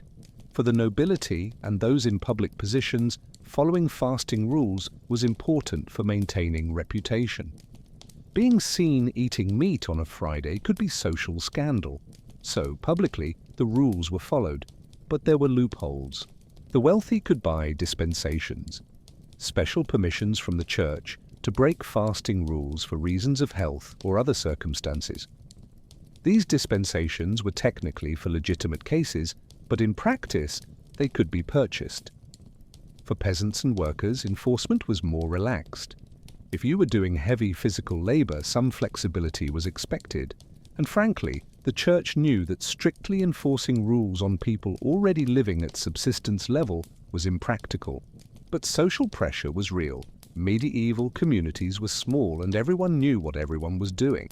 Being seen as not religious could have serious social consequences. So most people followed the rules most of the time, with varying degrees of strictness depending on their status, location, and personal devotion. And this created a complex food economy where demand for different foods fluctuated dramatically based on the religious calendar, not just on natural seasonal availability. Fish merchants made fortunes during Lent. Butchers saw their business plummet. After Easter, the opposite happened. It was an economy artificially cycled by religion. But there were also feast days, times when not only was eating permitted, but celebration and abundance were encouraged. Christmas, Easter, Pentecost, local patron saint festivals, all were occasions for feasts. And the church not only permitted but actively encouraged celebration through food on these occasions. Why? Because medieval religion wasn't just about denial and sacrifice, it was also about joy, celebration, gratitude to God for abundance. There was a theology of feasting as much as a theology of fasting, and these religious feasts were times when waste, in the sense of deliberate excess, was not only acceptable but expected. It was when nobles gave their greatest banquets, when monasteries fed hundreds of poor, when entire communities gathered to celebrate. The excess of these feasts wasn't seen as sin. It was seen as appropriate, as a way of honoring the sacred occasion, as fulfillment of religious and social obligations. There was therefore a dual morality around food. Fasting demonstrated piety through restriction. Feasting demonstrated piety through generosity and celebration. Both were virtuous in their appropriate contexts. Compare this with our modern relationship with food. We don't have these structured cycles of restriction and celebration. We can eat whatever we want every day. This seems like freedom, and in many ways it is. But we also lost something. We lost the sense of special occasion. When you can eat cake every day, cake ceases to be special. When you can eat meat every day, meat loses its status as an occasional luxury. The medievals, with all their restrictions, had moments of genuine food celebration. When you'd gone weeks without meat and finally could eat it at Easter, it was genuinely special. There was anticipation, there was gratitude, there was real celebration. We have constant abundance, but perhaps less genuine joy. It's an interesting trade-off to consider, but there were also darker aspects of religious rules about food, because these rules were used as tools of social and political control. The church could excommunicate people, expel them from the religious community. And one of the consequences of excommunication was that other Christians shouldn't eat with the excommunicated person. Food, or more specifically sharing food, was used as a tool of punishment and exclusion. In a society where eating together was central to social life, where business was conducted over meals, where alliances were sealed at banquets, being excluded from eating with others was devastating social isolation. It was control through food, just as feudal lords controlled through access to food resources. The church controlled through rules about what, when, and with whom you could eat. And here's another dimension. Fasting rules were easier to follow for the rich than for the poor. A nobleman who couldn't eat meat on Friday could eat fresh fish, eggs, fine breads, fruits. A peasant who couldn't eat meat, which they rarely had anyway, was left with bread and vegetable soup. Fasting, theoretically an egalitarian practice that everyone should follow, in practice reinforced inequalities. The rich fasted, with meals that were more luxurious than the poor's daily meals. The poor fasted with genuine hunger. But the church argued that this made the poor's fasting more spiritually meritorious. They sacrificed more, so they gained more spiritual credit. It was a way of transforming material inequality into supposed spiritual equality. If you think that's cynical, you're not alone. Many medievals thought so too. And it was one of the sources of tension between the institutional church and the common faithful. But returning to the question of waste, religious rules about food created unique patterns of surplus and scarcity that wouldn't exist otherwise. Fish was overproduced to meet demand on fasting days. Meat had demand peaks after fasting periods. Eggs and dairy had to be stored during Lent. All of this created economic inefficiencies and opportunities for waste, but it also created opportunities for redistribution. Food that couldn't be consumed for religious reasons was often given to the poor. Surpluses from religious feasts were distributed as charity. The religious calendar, therefore, structured not just consumption, but also the redistribution of food. It was yet another system, along with those we've already discussed, that kept food circulating through society instead of simply being wasted. Was it efficient? Not always. Was it fair? Definitely not. But it was a system with its own internal logic, its own rules, its own patterns. And when the Protestant Reformation came in the 16th century and began dismantling many of these rules in parts of Europe, it had real economic consequences. The fishing industry went into crisis in Protestant areas where fasting days were abolished. Patterns of agricultural production and consumption changed. It shows how much these religious rules, however arbitrary they might seem, were deeply intertwined with the real economy of food production and distribution.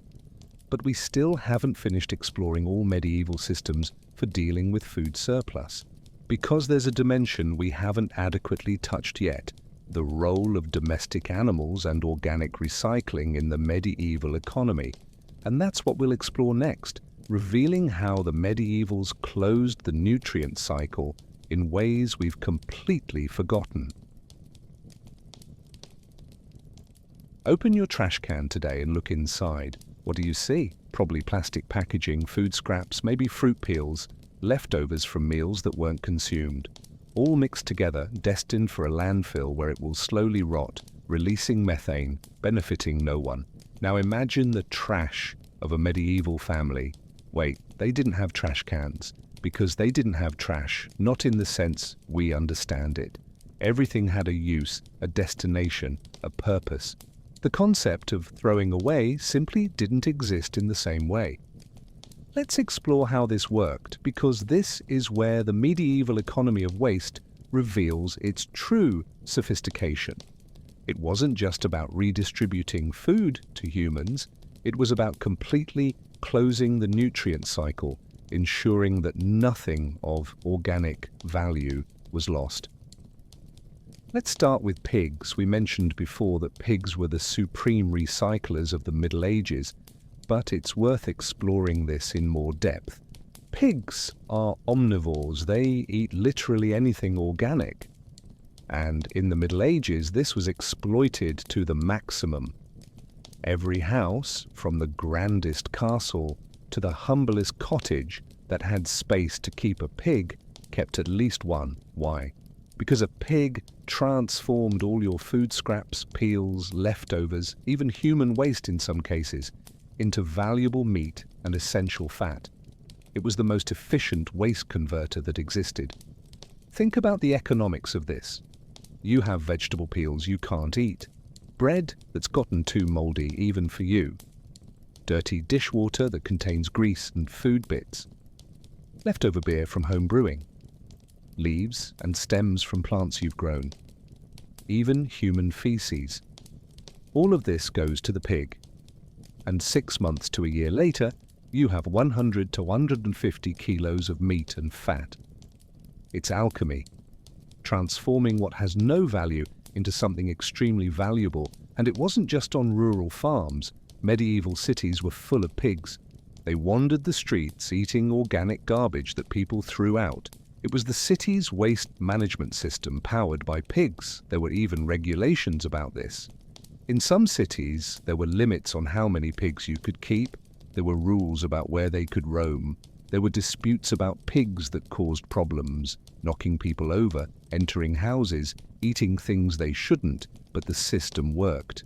Pigs kept the streets cleaner than they would have been otherwise, and they provided meat for the urban population. It was urban symbiosis. Now, does this seem disgusting to us today? Absolutely. Pigs eating garbage from the streets, eating human waste. It's repugnant to modern sensibilities, but it was efficient. And in a society where resources were scarce, efficiency trumped aesthetic sensibilities.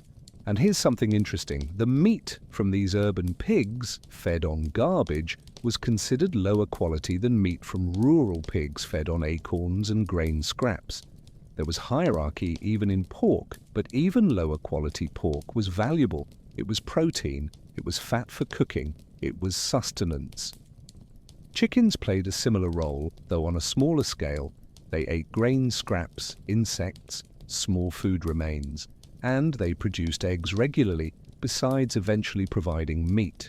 Every family that had a small yard kept chickens. Even in cities, chickens were common. They were efficient converters of waste into valuable protein. And unlike pigs, which had to be slaughtered to provide meat, chickens provided eggs continuously.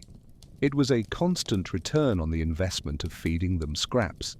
Goats and sheep, in areas where they were common, also ate vegetable scraps and transformed them into milk, wool, and eventually meat. Cows did the same, though they were more demanding about what they ate. The pattern is clear. Domestic animals were an integral part of the nutrient recycling system. They weren't just sources of food, they were waste processors. But what about waste that even animals couldn't eat? Very hard peels, bones, ashes from fireplaces, truly useless waste. Here enters another crucial component: composting and fertilization. Medievals didn't use the term composting, but they practiced the concept extensively. Organic waste that couldn't be eaten by animals was piled up and left to decompose. The result was rich compost that fertilized gardens and fields, and animal manure. The end product of all that recycling through animals was gold for medieval agriculture. Cow manure, horse manure, pig manure, sheep manure, even chicken manure, all was carefully collected and spread on fields. There were no chemical fertilizers. The only way to maintain soil fertility was through animal manure and organic compost. So every piece of organic waste that could be transformed into fertilizer was precious. This closed the cycle completely. Plants grew in fertilized soil. Humans ate parts of the plants. Scraps went to animals. Animals produced manure. Manure fertilized soil. Cycle began again. It was perfect sustainability, not by conscious choice, but by necessity.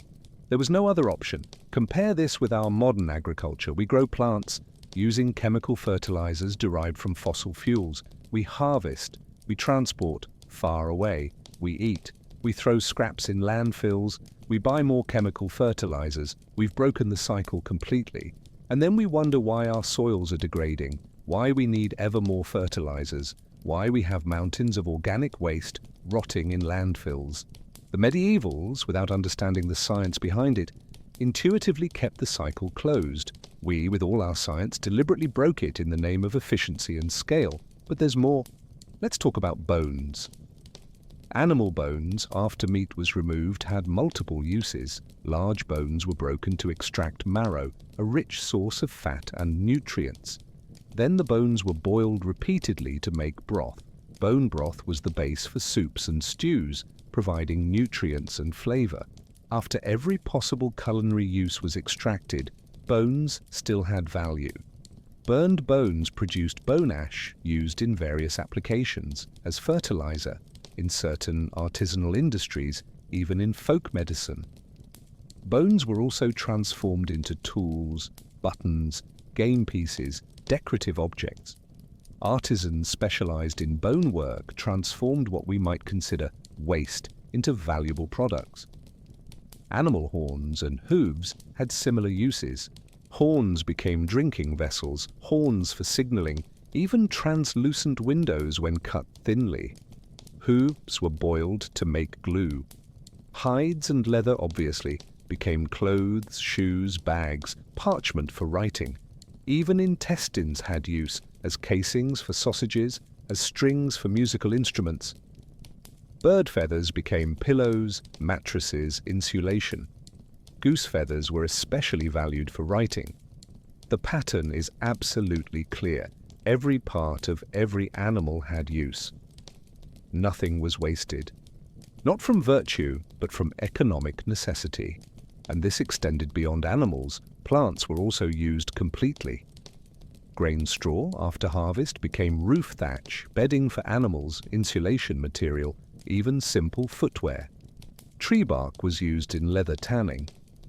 Roots and leaves of inedible plants were used to dye textiles or as remedies. Even human waste, urine and feces, had uses. Urine was collected and used in leather tanning and textile dyeing. Feces, as we mentioned, fed pigs or went to composting. Is this repugnant to us? Yes. But it was practical for them.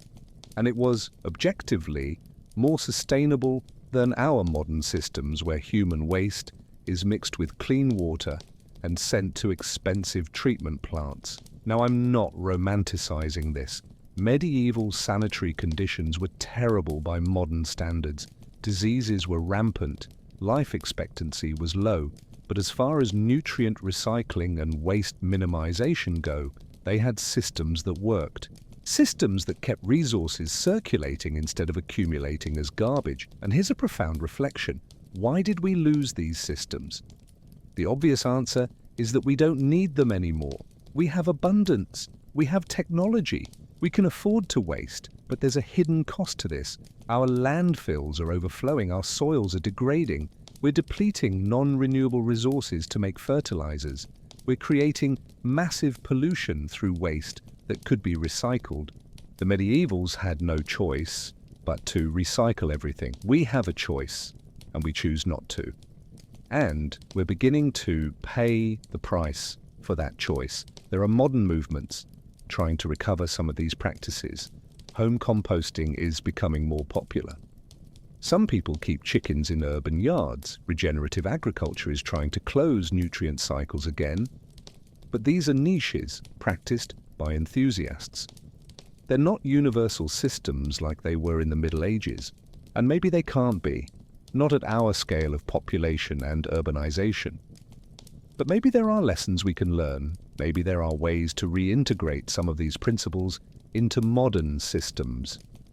Because the fundamental principle that organic waste is a resource, not garbage, is as true today as it was 800 years ago. We just forgot it.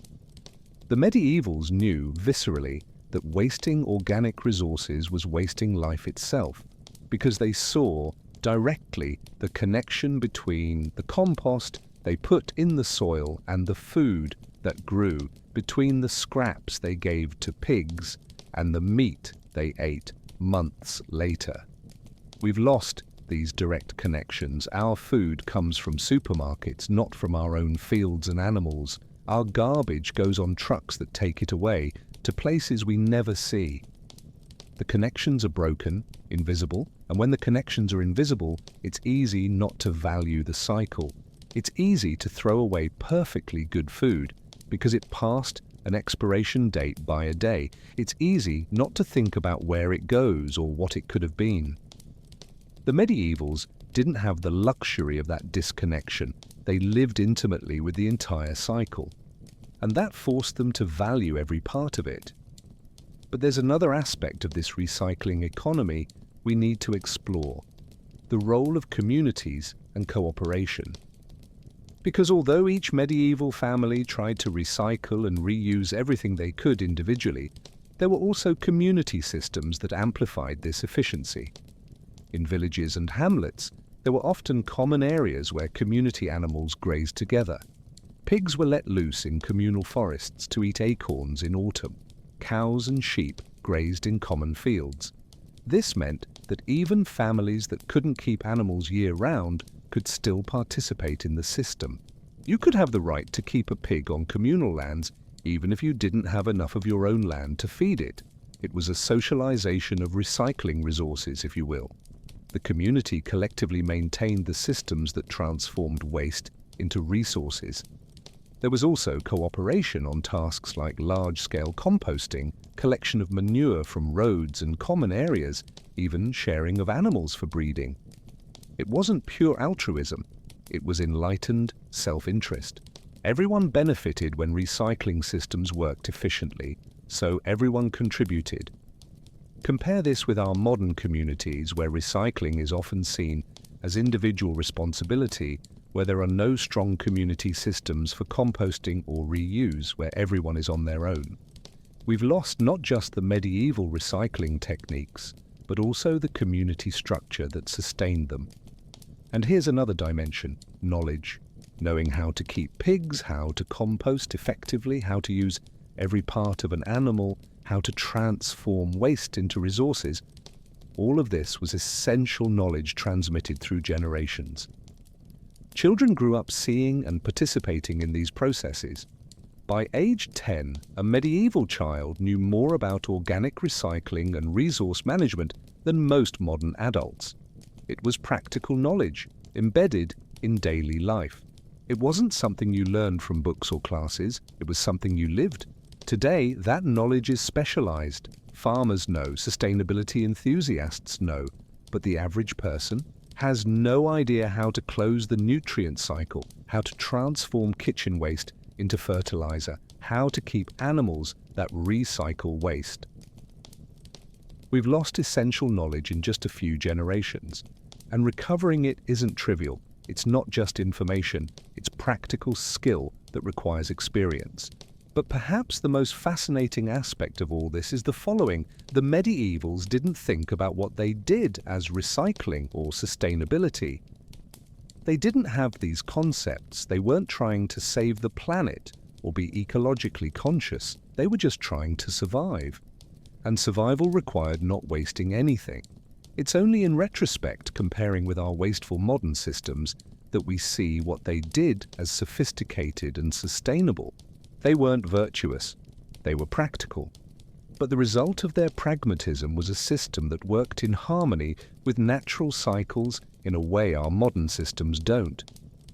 And this raises an interesting philosophical question.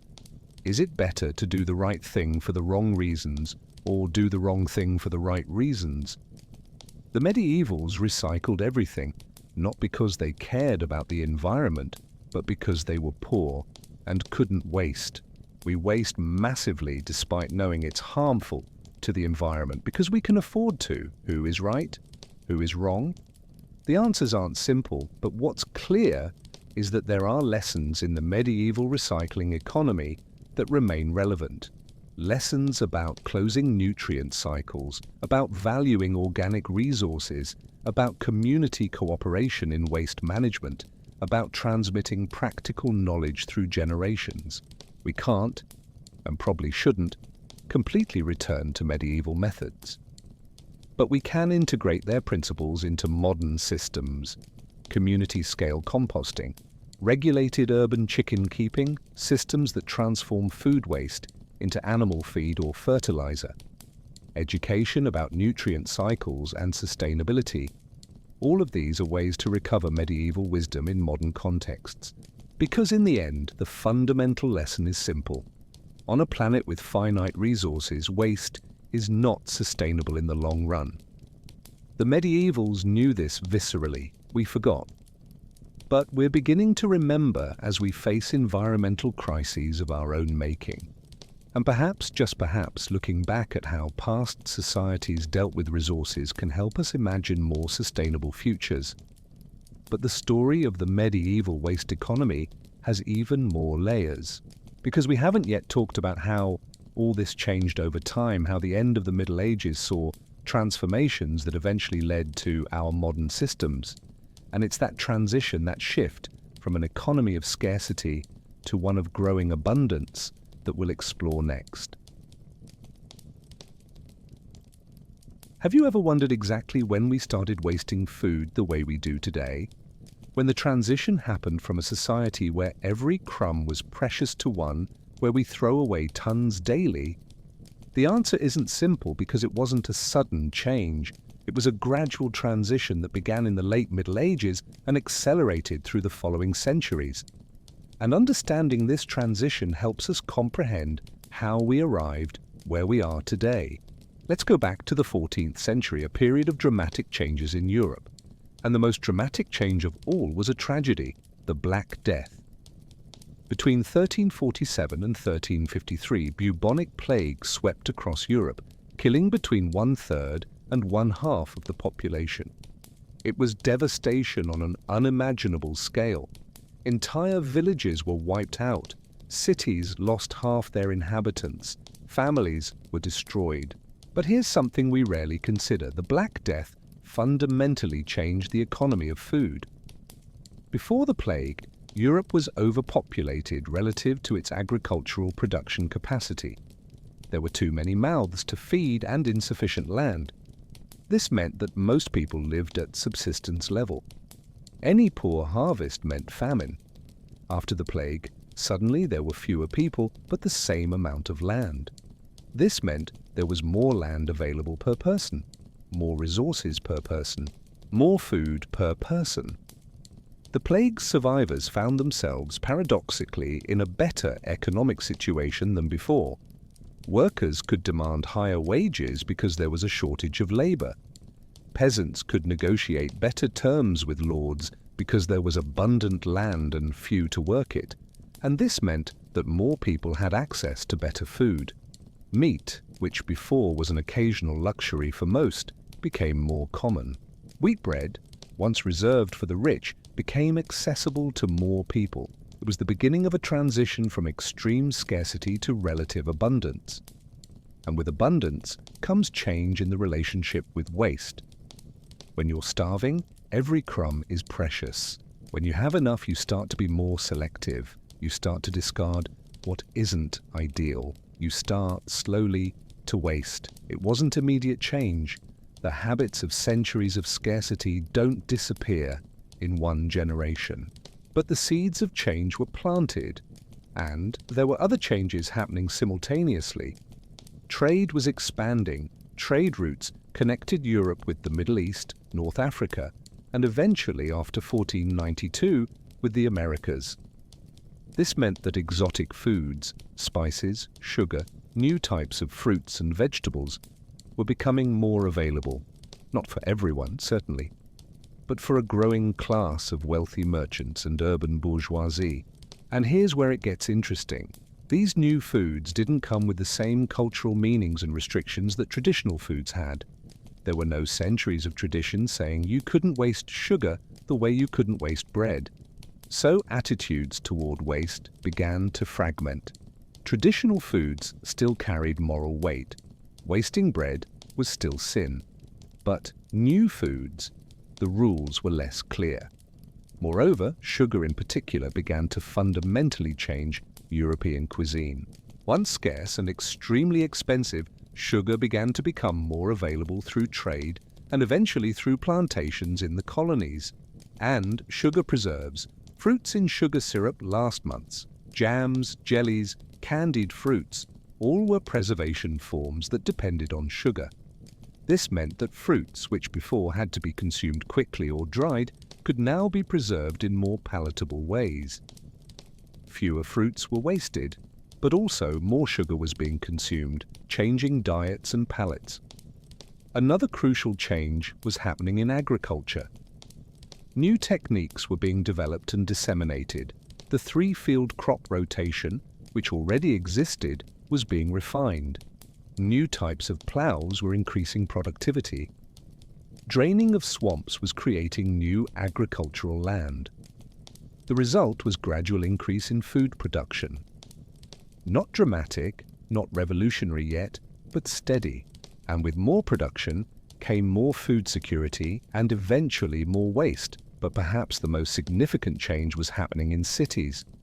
Medieval cities were growing, and large cities create unique challenges for food management and waste.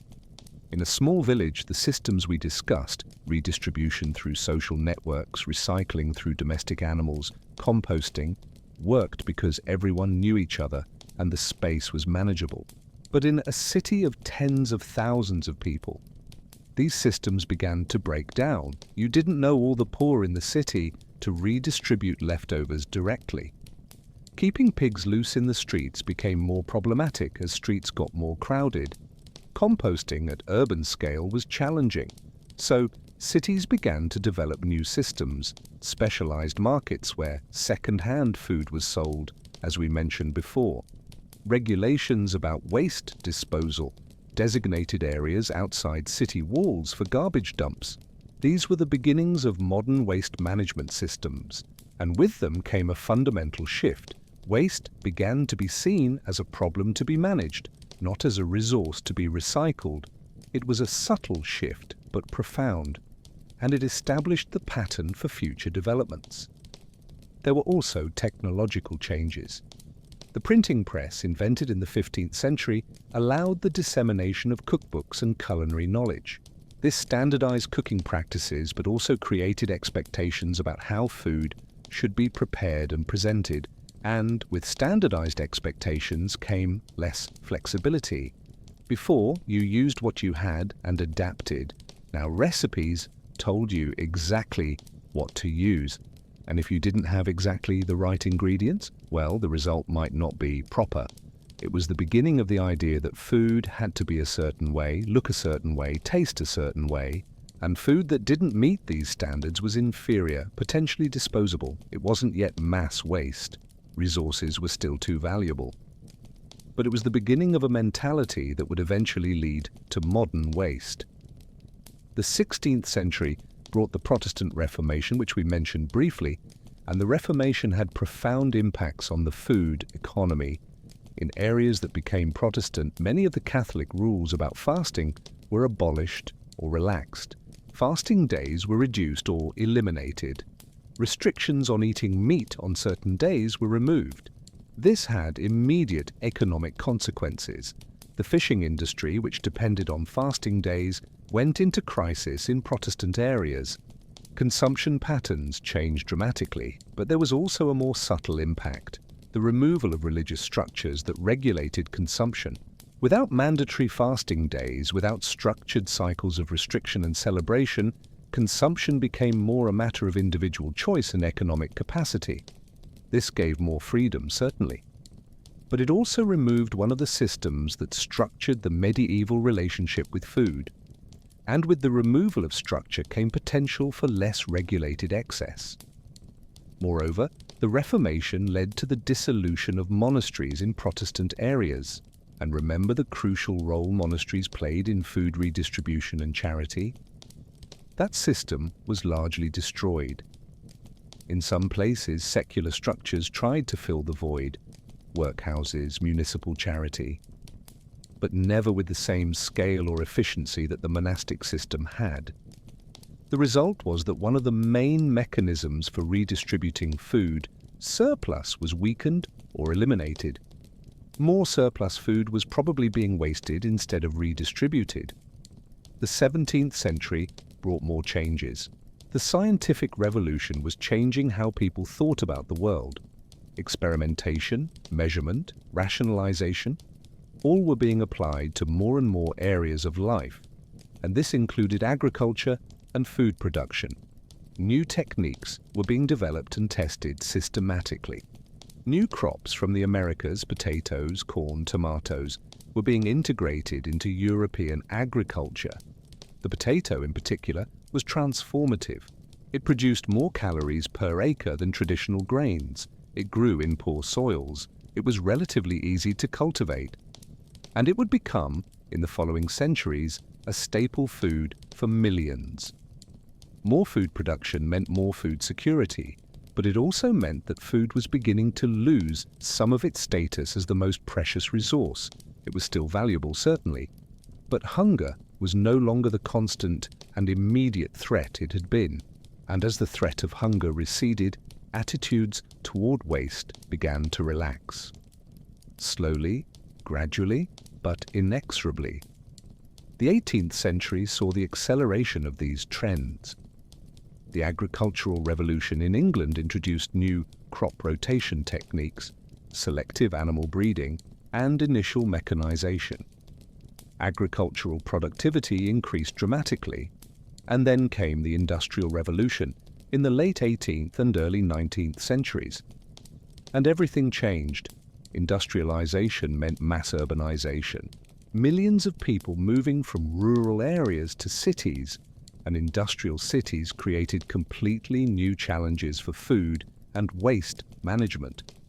The old medieval systems, redistribution through personal social networks, recycling through domestic animals, local composting, simply didn't work in cities of hundreds of thousands or millions of people. New systems had to be created, industrial systems of food production, mass distribution systems, large-scale waste management systems, and these new systems were fundamentally different from medieval ones. They were impersonal, large-scale, and focused on processing efficiency rather than utilization efficiency. Food began to be seen as an industrial commodity rather than a precious personal resource. And commodities can be wasted in ways precious personal resources cannot. Moreover, industrialization brought canning in the 19th century. Suddenly food could be preserved for years without salt, smoking, or drying. It could be transported long distances without spoiling. This was wonderful for food security and convenience, but it also broke more connections between production and consumption. You no longer knew where your food came from, who produced it, how much labor was required. And when these connections are broken, it's easier to waste, because food becomes abstract, not personal. The 20th century accelerated all these trends to the point of rupture. Electric refrigeration, motorized transport, chemical agriculture, industrial food processing, supermarkets, plastic packaging. Each innovation increased the convenience and availability of food, and each one broke more connections with medieval systems of valuation and recycling. And here we are today, in a world of unprecedented food abundance for many, but also unprecedented waste. A world where we throw away 30–40% of all food produced, while millions still go hungry. It's the complete opposite of the medieval world where almost nothing was wasted, but many lived on the edge of starvation. We gained food security and convenience. We lost connection, valuation, and efficient nutrient recycling systems. Was it a trade-off worth making? For many aspects, yes. Few of us would want to go back to the constant food insecurity of the Middle Ages. But clearly, we've gone too far in the other direction, and perhaps it's time to recover some balance, some wisdom from ancient systems while maintaining the benefits of modern ones. Because the transition we've traced from extreme scarcity to wasteful abundance wasn't inevitable. They were choices made over centuries that brought us here, and we can make different choices going forward. But before we get to final lessons and reflections, there's still one crucial dimension we need to explore. What all this tells us about human nature, about society, about how we value resources, and it's that more philosophical exploration we'll do next. Take a piece of bread. Hold it in your hand. How much is it worth? If you ask that today, the answer is probably a few dollars, maybe, depends on the type of bread. It's an economic answer based on market price, but if you ask that to a medieval peasant at the end of winter, when stores were low and the next harvest was still months away, the answer would be completely different. It's worth life. It's worth my family's survival. It's worth everything. Value isn't inherent in things. It's assigned by us based on context, scarcity, need. And understanding how value changes with context is fundamental to understanding both the medieval waste economy and our own problematic relationship with resources. Let's explore something economists call diminishing marginal utility. It's a simple concept. The first piece of something you desperately need has immense value. The second piece has less value. The 10th piece has even less value. The 100th piece may have no value at all to you. Think about water. If you're dying of thirst in the desert, a glass of water is literally worth everything you own. It's worth your life. But if you're at home with a working tap, a glass of water is worth almost nothing. You can throw it away without thinking twice. The water didn't change. You changed. Your context changed. And with it, the value you assign changed. The medievals lived in a world of scarcity. For most people, most of the time, they were on the first pieces of the diminishing marginal utility curve. Every piece of food had high value because scarcity was always present, always threatening. We live in a world of abundance. For many of us, we're so far along the diminishing marginal utility curve that additional food has value close to zero. So we throw it away without thinking. It's not that we're morally inferior to the medievals, it's that our context is radically different, and context shapes behavior more powerfully than morality. But here's the complicated question: is abundance real? We live on a planet with finite resources. The abundance we experience is temporary, sustained by unsustainable extraction of resources, fossil fuels, groundwater, soil fertility. We're living as if we're far along the diminishing marginal utility curve, when in reality, on a planetary and longer temporal scale, we're still on the first pieces. We're still in a world of scarcity. We just don't feel it yet. The medievals didn't have that illusion. They knew they lived in scarcity because they felt it directly, and that shaped every decision, every behavior, every social system. Now let's explore another concept, the tragedy of the commons. It's an economic idea that says when a resource is shared by all but belongs to no one specifically, it tends to be overexploited and degraded. Because each individual has incentive to use as much as possible, but the costs of degradation are shared by everyone. Classic example, a common pasture where everyone can put their sheep. Each shepherd has incentive to put as many sheep as possible.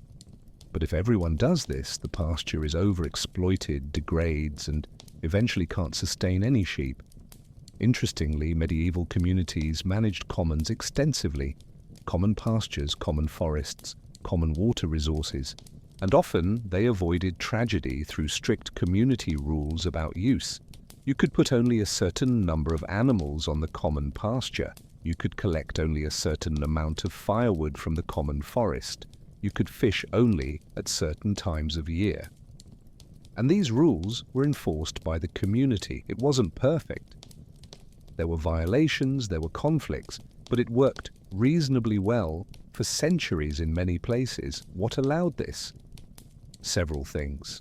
First, communities were small and stable. Everyone knew each other. Reputation mattered. If you violated the rules, everyone knew, and there were social consequences. Second, people lived with the consequences of their actions. If you overexploited the common pasture this year, you and your children would suffer with degraded pasture in the following years. The feedback was direct and personal. Third, there were community governance structures, village councils, local courts, that enforced rules and resolved disputes. Compare this with our modern commons, the atmosphere, the oceans, even resources like water and soil. These are shared globally, but we don't have effective governance structures at global scale. We don't have small communities where reputation matters, and the consequences of our actions are distant and abstract. So, we're living the tragedy of the commons at planetary scale. Overexploiting resources, degrading systems, and pushing costs onto the future or onto other places. The medievals, with all their brutality and inequality, at least had functioning systems for managing commons at local scale. We, with all our technology and knowledge, are failing to manage commons at global scale. It's a humbling lesson, but let's explore another dimension, the relationship between inequality and waste.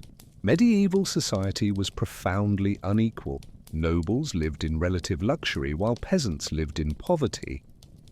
This inequality was brutal and unjust, but here's something interesting. Even the nobles, even the richest, lived within ecological limits.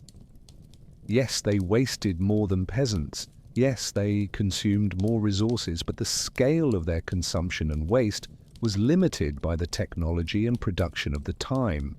A medieval king consumed perhaps 10 or 20 times more resources than a peasant. Enormous inequality, certainly, but today, a modern billionaire can consume thousands or millions of times more resources than a poor person.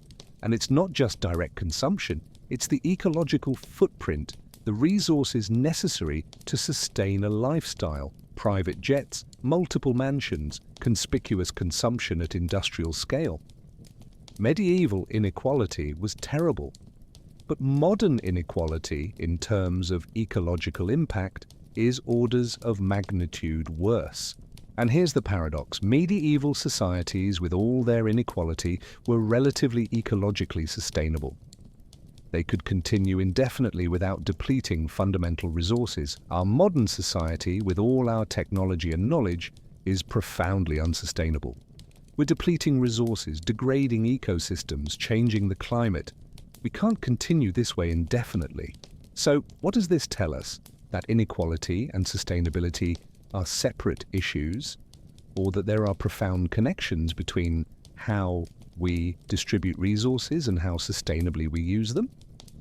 I would argue there are profound connections, because when resources are concentrated in the hands of a few, those few can consume and waste at scales that are ecologically devastating. And when the majority lives in scarcity, there's no political pressure to change unsustainable systems that benefit the elite. Medieval societies had brutal inequality, but everyone lived within ecological limits by necessity. We have brutal inequality, and we're exceeding ecological limits. It's the worst of both worlds, but there's another important philosophical lesson, the relationship between knowledge and wisdom. We know far more than the medievals about nutrition, about food chemistry, about agriculture, about ecology.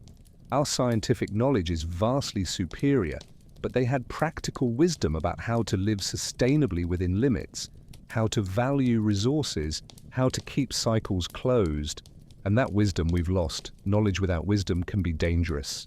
It gives us power to do things, genetically modify crops, create synthetic fertilizers, produce food at industrial scale without necessarily understanding the long-term consequences. The medievals didn't have the power to fundamentally transform ecological systems, so they had to live within them. That forced them to develop wisdom about limits, about cycles, about sustainability. We have the power to transform ecological systems, so we think we don't need to live within limits. But we're discovering painfully that limits exist even when we have technological power, and that ignoring these limits has consequences. Maybe we need to integrate modern knowledge with ancient wisdom, use our science, but within a framework of respect for limits and cycles that the medievals understood intuitively. Now let's explore something more personal: the relationship between gratitude and waste. When you work for months to cultivate wheat, harvest it, thresh it, grind it into flour, and bake it into bread, you have profound gratitude for that bread. You know intimately the labor that was necessary. You don't throw it away carelessly.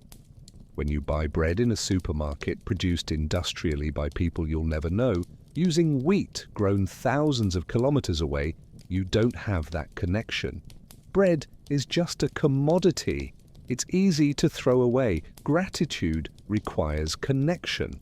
It requires understanding where things come from, how much labor was necessary, what resources were used. The medievals had these connections intimately. They saw directly the labor necessary to produce food. Many of them did that labor personally. We've lost these connections, and with them we've lost gratitude, and without gratitude we waste easily. There are modern movements trying to recover these connections: urban agriculture, home gardening, know your farmer movements. And people who participate in these movements often report wasting less food because they've recovered connection and with it gratitude. Maybe that's one of the most important lessons, that reducing waste isn't just about techniques or systems, it's also about recovering connection and gratitude. But there's one last philosophical dimension we need to explore: the question of meaning and purpose. In medieval society, food wasn't just sustenance. It was central to religious meaning, social meaning, community meaning. Religious feasts were celebrated with food. Social bonds were created and maintained through sharing food. Community identity was expressed through culinary traditions. Food had profound meaning beyond its nutritional value. In our modern society, food is often reduced to fuel, something you consume quickly to have energy for other, more important things. Or it's entertainment, something to post on Instagram, an experience to consume.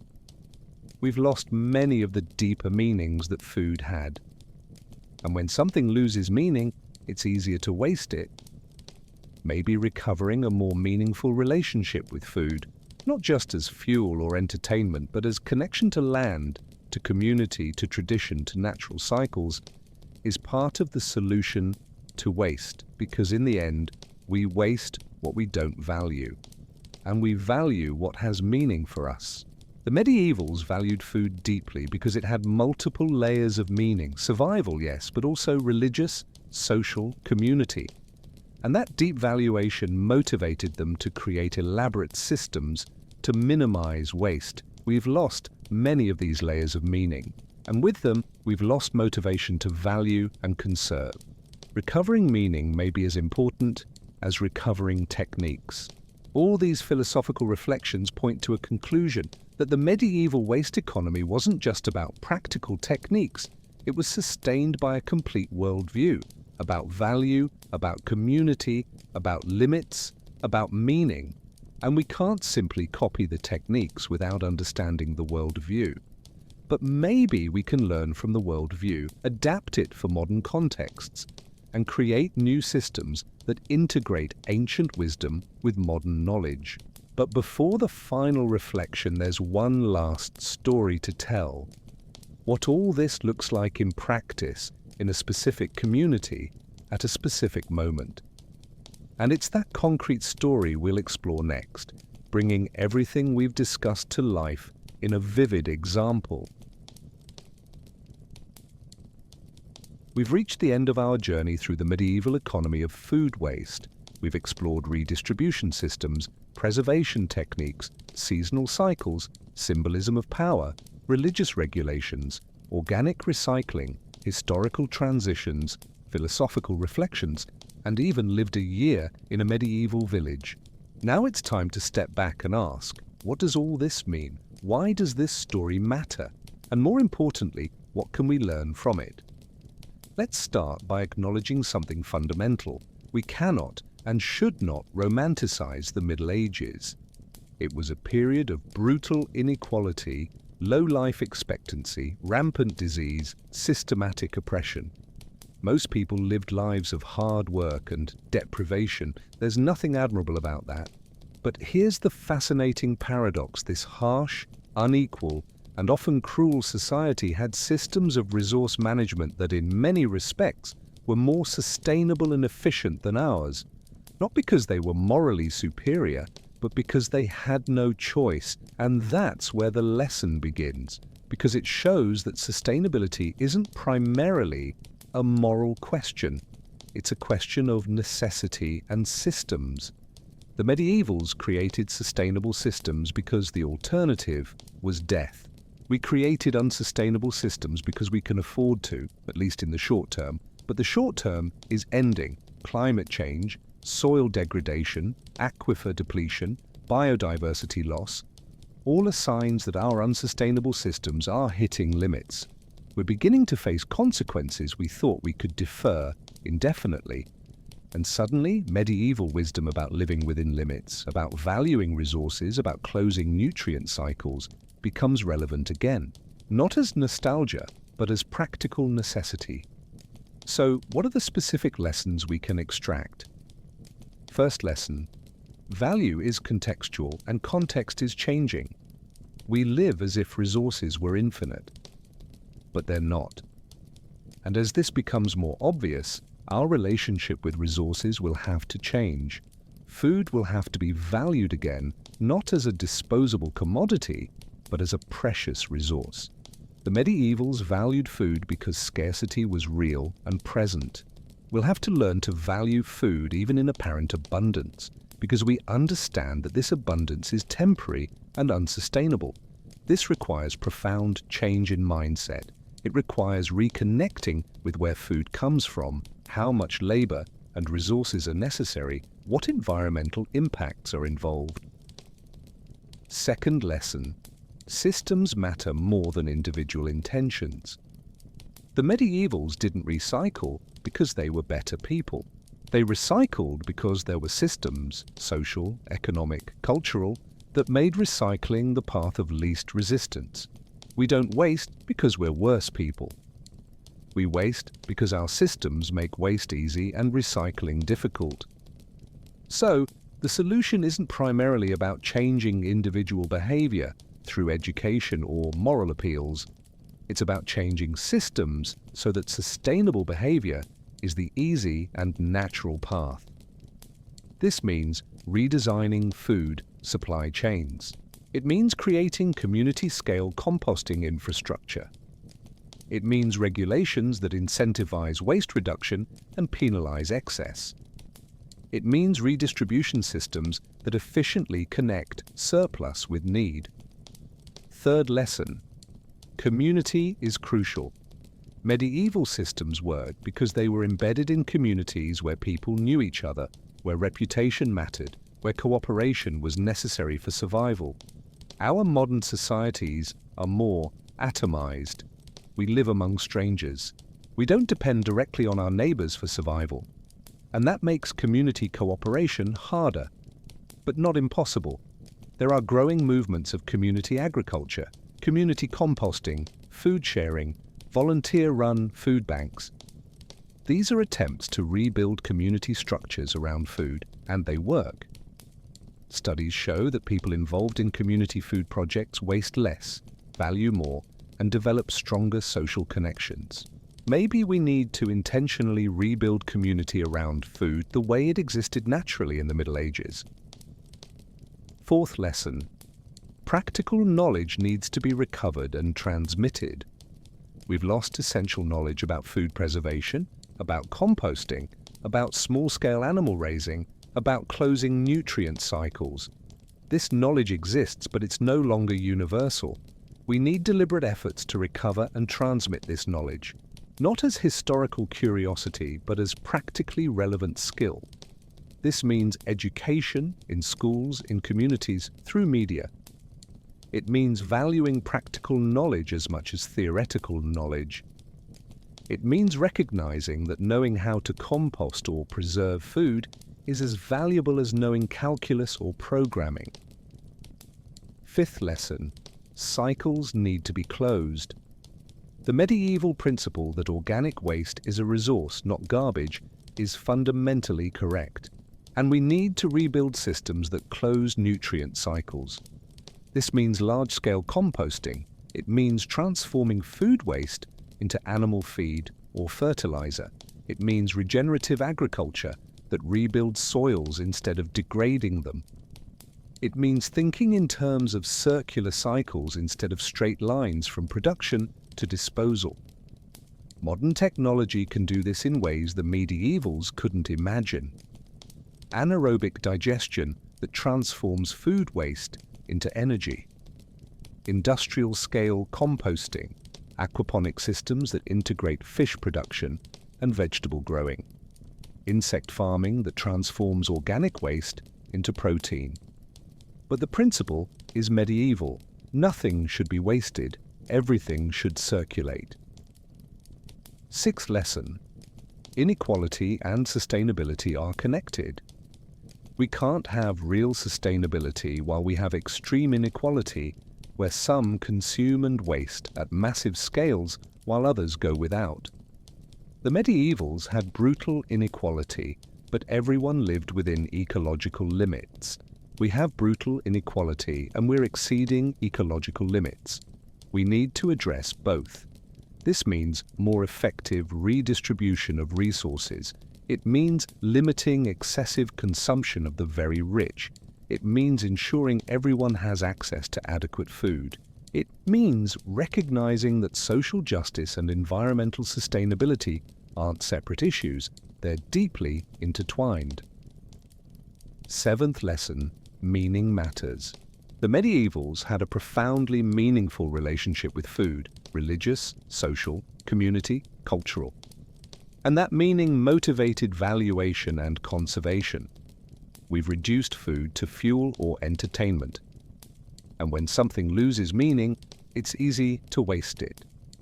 Recovering deeper meaning around food as connection to land, to community, to tradition, to natural cycles can be an important part of the solution. This doesn't mean literally adopting medieval meanings, but it means recognizing that food is more than nutrition. It's culture, it's identity, it's connection.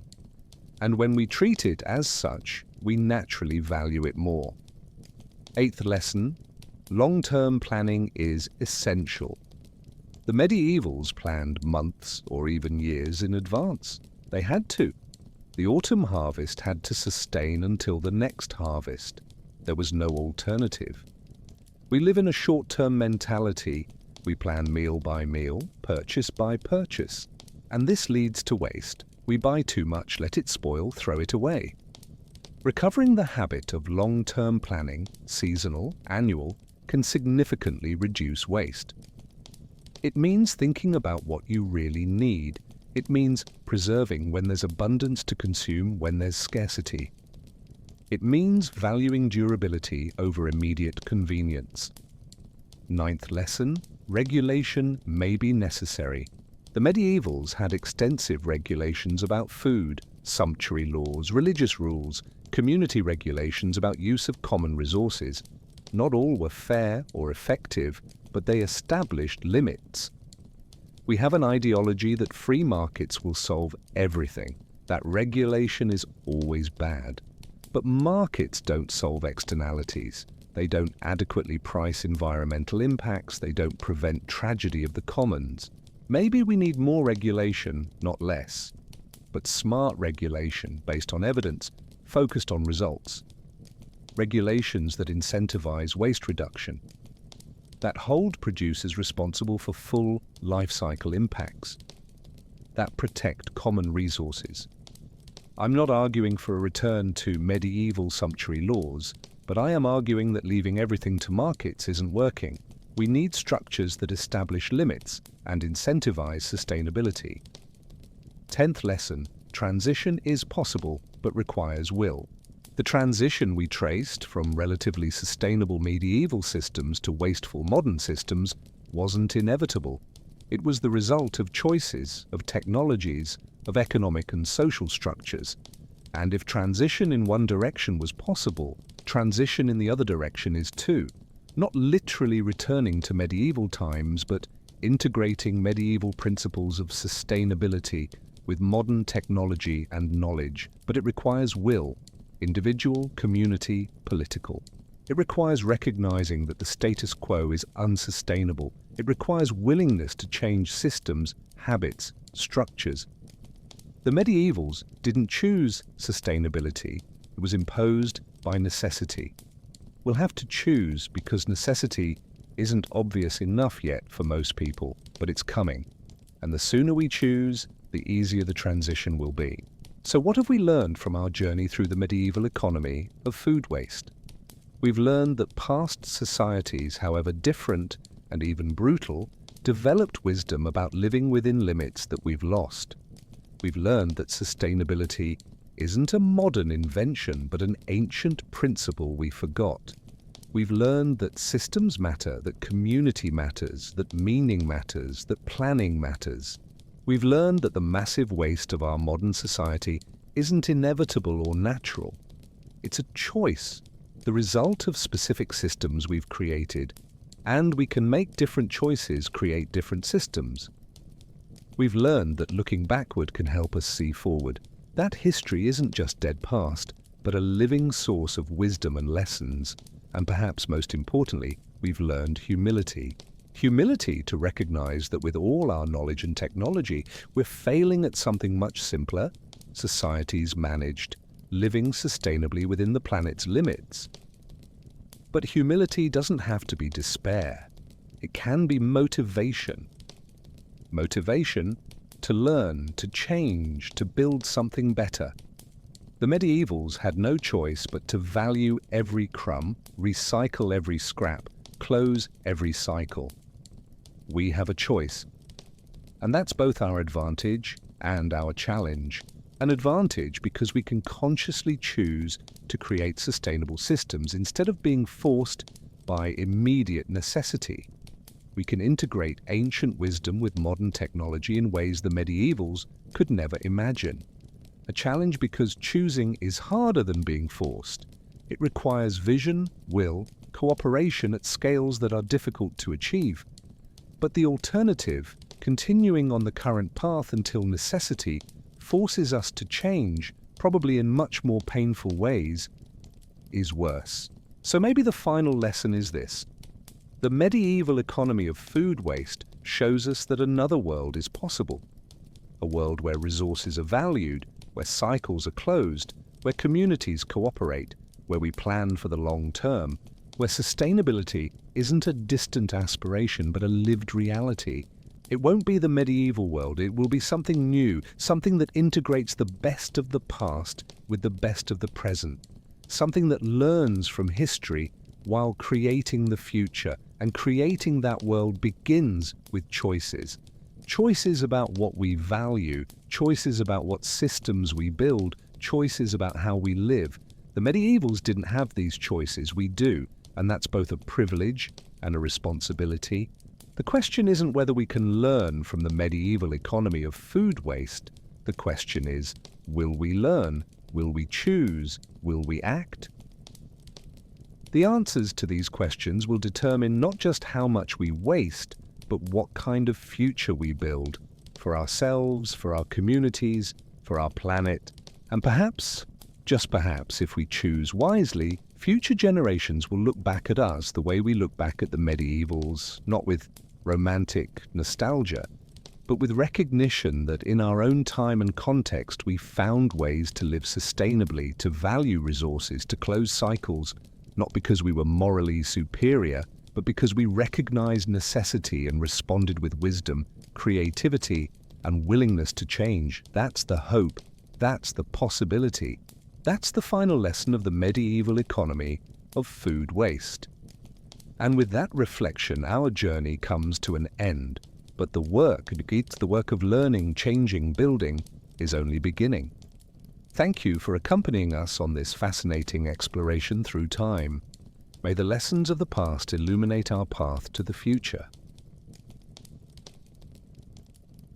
We've reached the end of our journey through the medieval economy of food waste.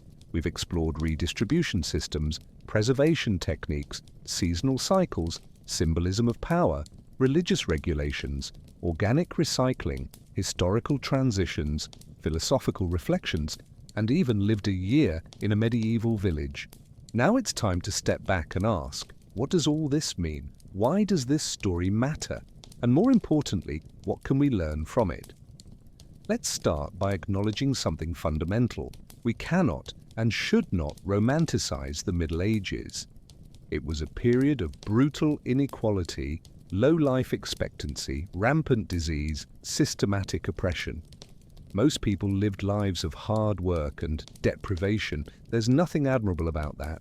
But here's the fascinating paradox. This harsh, unequal, and often cruel society had systems of resource management that in many respects were more sustainable and efficient than ours, not because they were morally superior, but because they had no choice. And that's where the lesson begins, because it shows that sustainability isn't primarily a moral question. It's a question of necessity and systems. The medievals created sustainable systems because the alternative was death. We created unsustainable systems because we can afford to, at least in the short term. But the short term is ending. Climate change, soil degradation, aquifer depletion, biodiversity loss, all are signs that our unsustainable systems are hitting limits. We're beginning to face consequences we thought we could defer indefinitely. And suddenly, medieval wisdom about living within limits, about valuing resources, about closing nutrient cycles, becomes relevant again, not as nostalgia, but as practical necessity. So, what are the specific lessons we can extract? First lesson: value is contextual and context is changing. We live as if resources were infinite, but they're not. And as this becomes more obvious, our relationship with resources will have to change. Food will have to be valued again, not as a disposable commodity, but as a precious resource. The medievals valued food because scarcity was real and present. We'll have to learn to value food even in apparent abundance, because we understand that this abundance is temporary and unsustainable. This requires profound change in mindset. It requires reconnecting with where food comes from, how much labor and resources are necessary, what environmental impacts are involved. Second lesson: systems matter more than individual intentions. The medievals didn't recycle because they were better people. They recycled because there were systems, social, economic, cultural, that made recycling the path of least resistance. We don't waste because we're worse people. We waste because our systems make waste easy and recycling difficult. So, the solution isn't primarily about changing individual behavior through education or moral appeals. It's about changing systems so that sustainable behavior is the easy and natural path. This means redesigning food supply chains. It means creating community-scale composting infrastructure. It means regulations that incentivize waste reduction and penalize excess. It means redistribution systems that efficiently connect surplus with need. Third lesson: community is crucial. Medieval systems worked because they were embedded in communities where people knew each other, where reputation mattered, where cooperation was necessary for survival. Our modern societies are more atomized. We live among strangers. We don't depend directly on our neighbors for survival, and that makes community cooperation harder, but not impossible. There are growing movements of community agriculture, community composting, food sharing, volunteer-run food banks. These are attempts to rebuild community structures around food, and they work. Studies show that people involved in community food projects waste less, value more, and develop stronger social connections. Maybe we need to intentionally rebuild community around food the way it existed naturally in the Middle Ages. Fourth lesson: practical knowledge needs to be recovered and transmitted. We've lost essential knowledge about food preservation, about composting, about small-scale animal raising, about closing nutrient cycles. This knowledge exists, but it's no longer universal. We need deliberate efforts to recover and transmit this knowledge, not as historical curiosity, but as practically relevant skill. This means education in schools, in communities, through media. It means valuing practical knowledge as much as theoretical knowledge. It means recognizing that knowing how to compost or preserve food is as valuable as knowing calculus or programming. Fifth lesson: cycles need to be closed. The medieval principle that organic waste is a resource, not garbage, is fundamentally correct, and we need to rebuild systems that close nutrient cycles. This means large-scale composting. It means transforming food waste into animal feed or fertilizer. It means regenerative agriculture that rebuilds soils instead of degrading them. It means thinking in terms of circular cycles instead of straight lines from production to disposal. Modern technology can do this in ways the medievals couldn't imagine. Anaerobic digestion that transforms food waste into energy. Industrial-scale composting, aquaponic systems that integrate fish production and vegetable growing. Insect farming that transforms organic waste into protein. But the principle is medieval. Nothing should be wasted. Everything should circulate. Sixth lesson: inequality and sustainability are connected. We can't have real sustainability while we have extreme inequality, where some consume and waste at massive scales while others go without. The medievals had brutal inequality, but everyone lived within ecological limits. We have brutal inequality and we're exceeding ecological limits. We need to address both. This means more effective redistribution of resources. It means limiting excessive consumption of the very rich. It means ensuring everyone has access to adequate food. It means recognizing that social justice and environmental sustainability aren't separate issues. They're deeply intertwined. Seventh lesson: meaning matters. The medievals had a profoundly meaningful relationship with food: religious, social, community, cultural. And that meaning motivated valuation and conservation. We've reduced food to fuel or entertainment. And when something loses meaning, it's easy to waste it. Recovering deeper meaning around food as connection to land, to community, to tradition, to natural cycles can be an important part of the solution.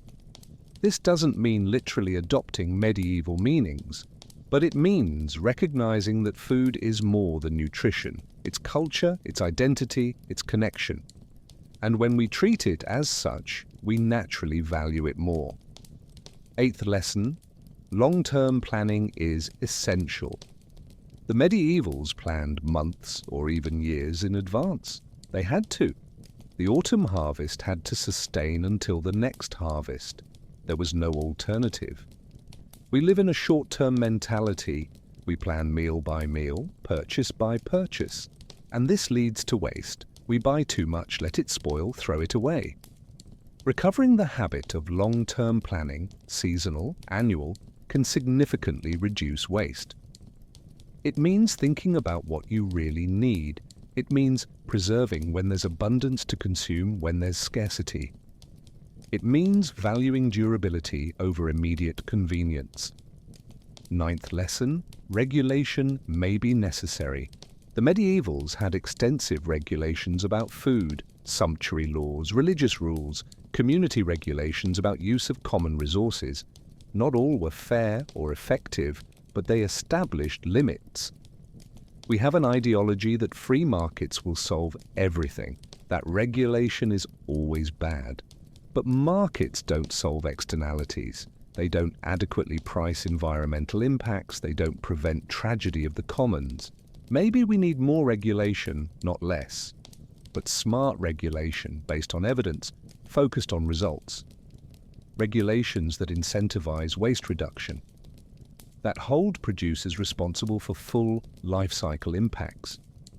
That protect common resources. I'm not arguing for a return to medieval sumptuary laws, but I am arguing that leaving everything to markets isn't working.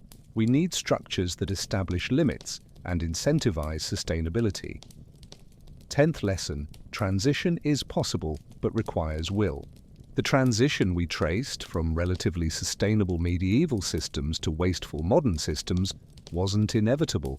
It was the result of choices, of technologies, of economic and social structures.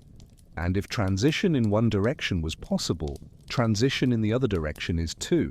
Not literally returning to medieval times, but integrating medieval principles of sustainability with modern technology and knowledge. But it requires will, individual, community, political.